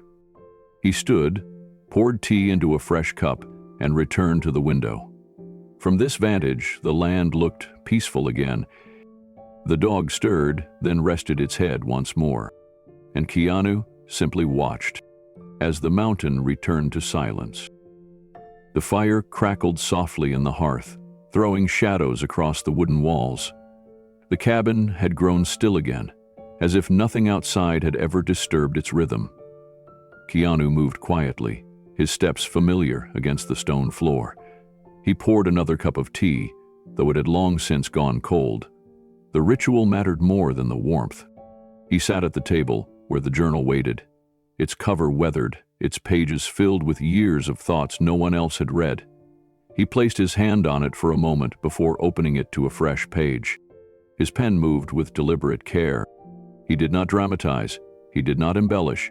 He wrote what happened, what was seen, what was heard, what was felt. The sounds of the snow, the false footsteps, the mirrored ghosts, the steady collapse of men who came not as enemies, but as instruments of someone else's silence. He wrote about the moment he saw Mikhail hesitate, about the look in Rivera's eyes when she realized the mission had never been about truth, about the way the wind slowed after the last shot wasn't fired. Each entry was a line in a quiet testimony, not for justice, not even for memory, but for release.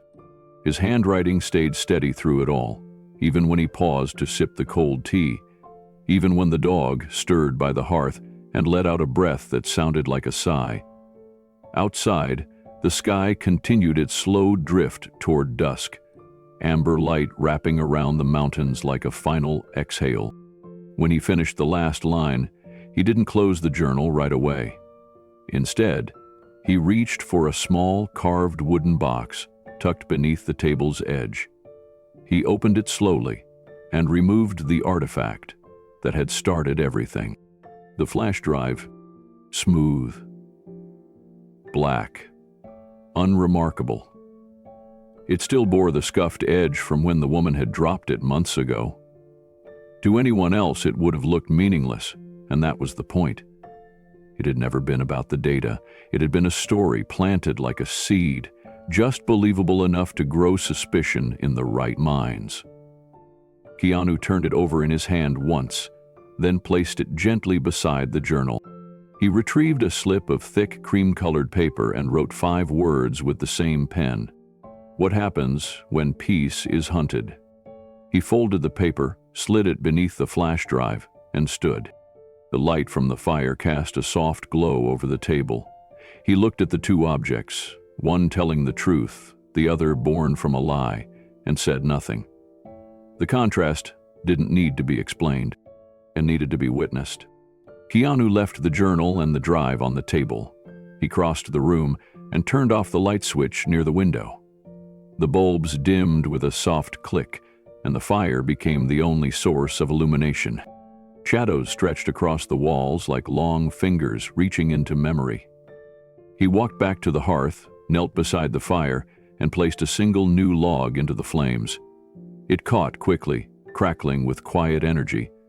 The warmth reached into the room like a steady breath. He sat down on the floor, back against the wall, and stretched out his legs. The dog came over and rested its head on his thigh, eyes heavy with sleep. Keanu laid his hand gently on its head and let his eyes close for a moment. There was no tension in his face, no lingering fear, just a slow unwinding, a release of what the night had held. Outside the cabin, the land remained untouched again. The snow that had been trampled, scorched, and carved by confusion had smoothed itself over. The prints had vanished. The ice had silenced the echoes. Inside, the cabin had returned to its true state. Not a bunker, not a trap. A home. Keanu opened his eyes and looked toward the table. The journal and the drive sat untouched, one full of meaning, the other full of absence. Together, they told the story better than any video, any file, any report ever could. He knew no one else might read what he had written, but that wasn't the point. He hadn't written it for the world. He had written it for the land, for himself, for the quiet. He leaned his head back and listened. The creak of wood, the gentle pop of burning sap, the faint inhale of the dog beside him. All of it wove together into a single note of stillness. He exhaled, then rose to his feet. He moved through the cabin slowly, checking the locks, not out of fear, but ritual. He extinguished the lantern in the hallway, pulled the wool curtain over the front window, set the kettle aside for morning. Each motion was quiet, practiced, familiar. He paused once more at the table, ran his fingers along the edge of the journal's cover, then turned off the final light. The room was now lit only by the low, pulsing heart of the fire. He walked back to the bedroom. The dog followed close behind. No command needed. Keanu lay down and pulled the blanket up to his chest. The dog curled at the foot of the bed. He looked toward the ceiling and let his eyes adjust to the dark. And then, without a word, he closed them. He slept. The glacier cave was hard to find, even with coordinates. Locals knew it only by a nickname, the Silent Mouth. Tucked deep beneath a ridge of black volcanic stone, the cave opened like a yawning breath in the ice. It wasn't listed on any maps, it wasn't part of any tour, but stories traveled faster than snowmelt, and word had spread of something hidden beneath the frozen ceiling. Something strange, something sacred. It was early spring when the first group made the climb. A couple from Germany, both amateur hikers. They had heard the tale from a guide in Reykjavik, half dare, half mystery. He had said only this: "If you see it, don't speak. Let the wind tell you what it means." The couple descended into the cave with headlamps and borrowed boots. Their footsteps echoed across ice-smooth stone, the air sharp and hollow. They passed walls of crystal blue frozen waves and arches shaped like the inside of a great cathedral. Then, near the far end of the chamber, they saw it. A sculpture just over a meter high, carved directly from the glacial wall. The face was unmistakable, delicate, worn, human. Cheekbones sharp, mouth at rest, eyes half closed in a gaze that didn't seek approval or fear. It was Keanu, not the actor, not the myth, but something closer. A memory. A breath of him caught in ice. The couple stood in silence for several minutes. There was no plaque, no candle, no signature. Just the sculpture, and behind it, the faint sound of wind moving through a narrow channel in the cave. It almost sounded like it whispered. They didn't say anything on the way back. In the days that followed, more came. A Norwegian documentarian, a pair of local teenagers on a dare, a French sculptor who wept when she touched the ice. None of them could explain how the carving had been made. There were no chisel marks, no cracks, no signs of heat tools. Only one theory began to spread, that a local sculptor named Einar had made it, a man who lived alone near the base of the western cliffs. Einar was quiet, eccentric, known mostly for carving driftwood into faces he never sold. When someone asked him about the glacier statue, he only said, "Some shapes ask to be remembered," and nothing more. Tourists began leaving small objects at the base of the carving. Not flowers or candles, but quiet things. Stones, notes folded and unread, a compass with no needle, a page torn from a book, edges curled with age. They didn't take photos. Not because it was forbidden, but because it felt wrong. Some said the sculpture changed in different light, that the expression softened at dawn, that the wind carried more than just air. Rumors grew. They called it the face of the ice war, though no one truly believed in the story. The official records never mentioned a firefight. No foreign forces had ever landed on Icelandic soil. No one had filed complaints. No bodies were found. No traces of struggle ever confirmed. But stories have their own gravity. People whispered about a man who lived alone in the mountains, a man who had once been targeted, not for what he'd done, but for what he represented. A man who chose stillness over retaliation, who won by waiting, who disappeared again after the snow swallowed every trace. They didn't know his name, not for sure, but some recognized the face. A travel blogger wrote a piece titled, "The Glacier That Keeps a Secret." It was widely read, though never confirmed. He described standing in the cave, hearing a sound in the wind that echoed through the arches above. Not words exactly, just a shape, a rhythm. He translated it this way: "Not all storms leave footprints." The phrase caught on. It showed up on backpacks, hand-carved pendants, and even scrawled in charcoal on the walls of train stations. But most people who used the phrase didn't know where it came from. They didn't need to. Its meaning lived in the spaces between words. And far from the stories, under a quiet sky and the watchful gaze of ancient lava ridges, Keanu walked once more beneath the stars.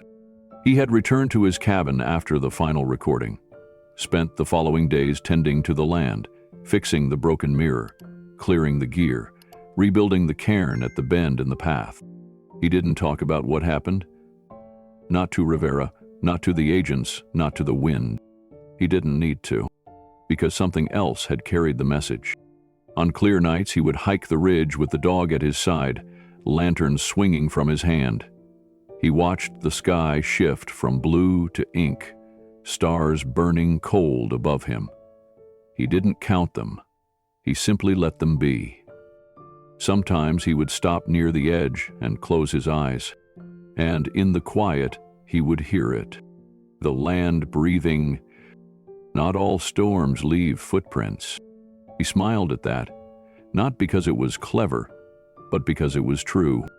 And somewhere deep in a cave that didn't show up on maps, a face remained. Carved not by fame, not by force, but by memory. A frozen echo of a man who never sought to be seen, but who left behind something no snowstorm could cover. Stillness, presence, peace. The sky above the glacier turned pale gold as morning returned once more. The mountains, draped in ancient ice, held their breath as the light brushed across them. No footprints broke the surface. No engines hummed in the air. just the quiet movement of clouds and the slow thaw of another winter night. Keanu's cabin stood like it always had, still, low against the cliffs, as if it had grown from the stone itself. Steam rose gently from the vents tucked beneath the eaves, and the windows glowed with the amber light of a wood fire inside. Inside, he sat alone at the table. The same chair, the same journal. The room was clean now. No shadows stretched across the walls, no equipment cluttered the corners. Just simple things. A kettle, a lantern, a folded wool blanket. The silence wasn't hollow. It was earned. He opened the journal one final time. The page was blank, except for a small crease where the corner had curled from use. He stared at it for a while, as if waiting for the right breath to begin the last line. Then he wrote, "Stillness survives what rage cannot." He closed the book gently and placed it on the shelf beside the carved wooden box. The flash drive remained inside, untouched. He had made no effort to destroy it. That wasn't his way. Some things are better left in silence than in fire. Outside, the wind picked up again, brushing softly against the cabin walls like a passing thought.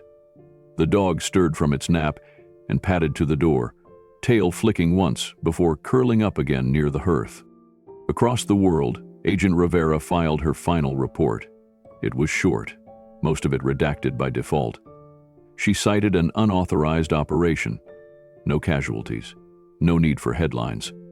Her closing remarks were handwritten on the last page of the file. Recommend site be left untouched.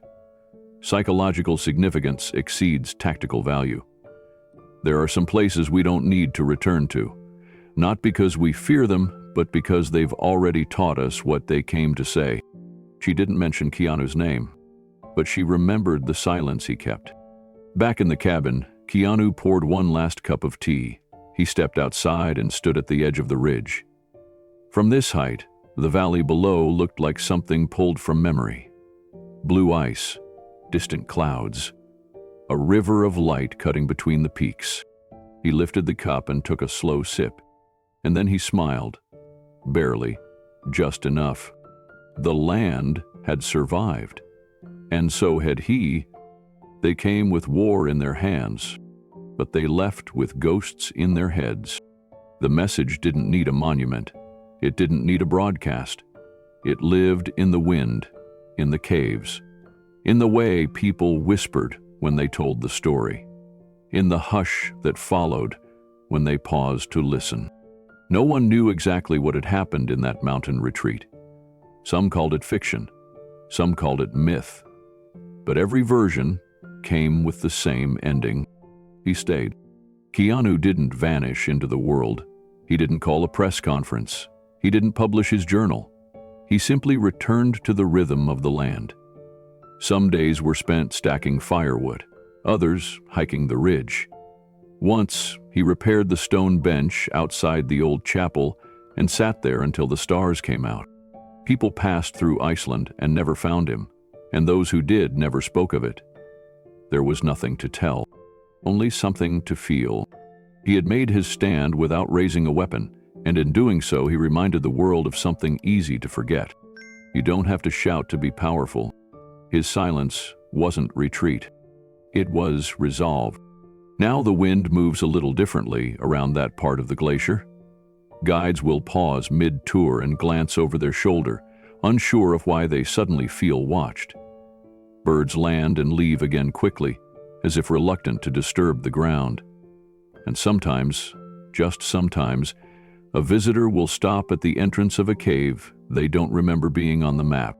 They'll look inside, and for a brief moment, they'll see a shape in the ice. A presence, then it's gone. The story ends here, not with noise, not with victory speeches, but with the kind of strength that doesn't ask to be seen, only respected. Have you ever protected something with quiet courage? Tell us in the comments. We want to hear your story. And what challenge should Keanu face next? Subscribe to honor the kind of peace that stands its ground, even when no one's watching. Because some heroes leave no footprints, only stillness.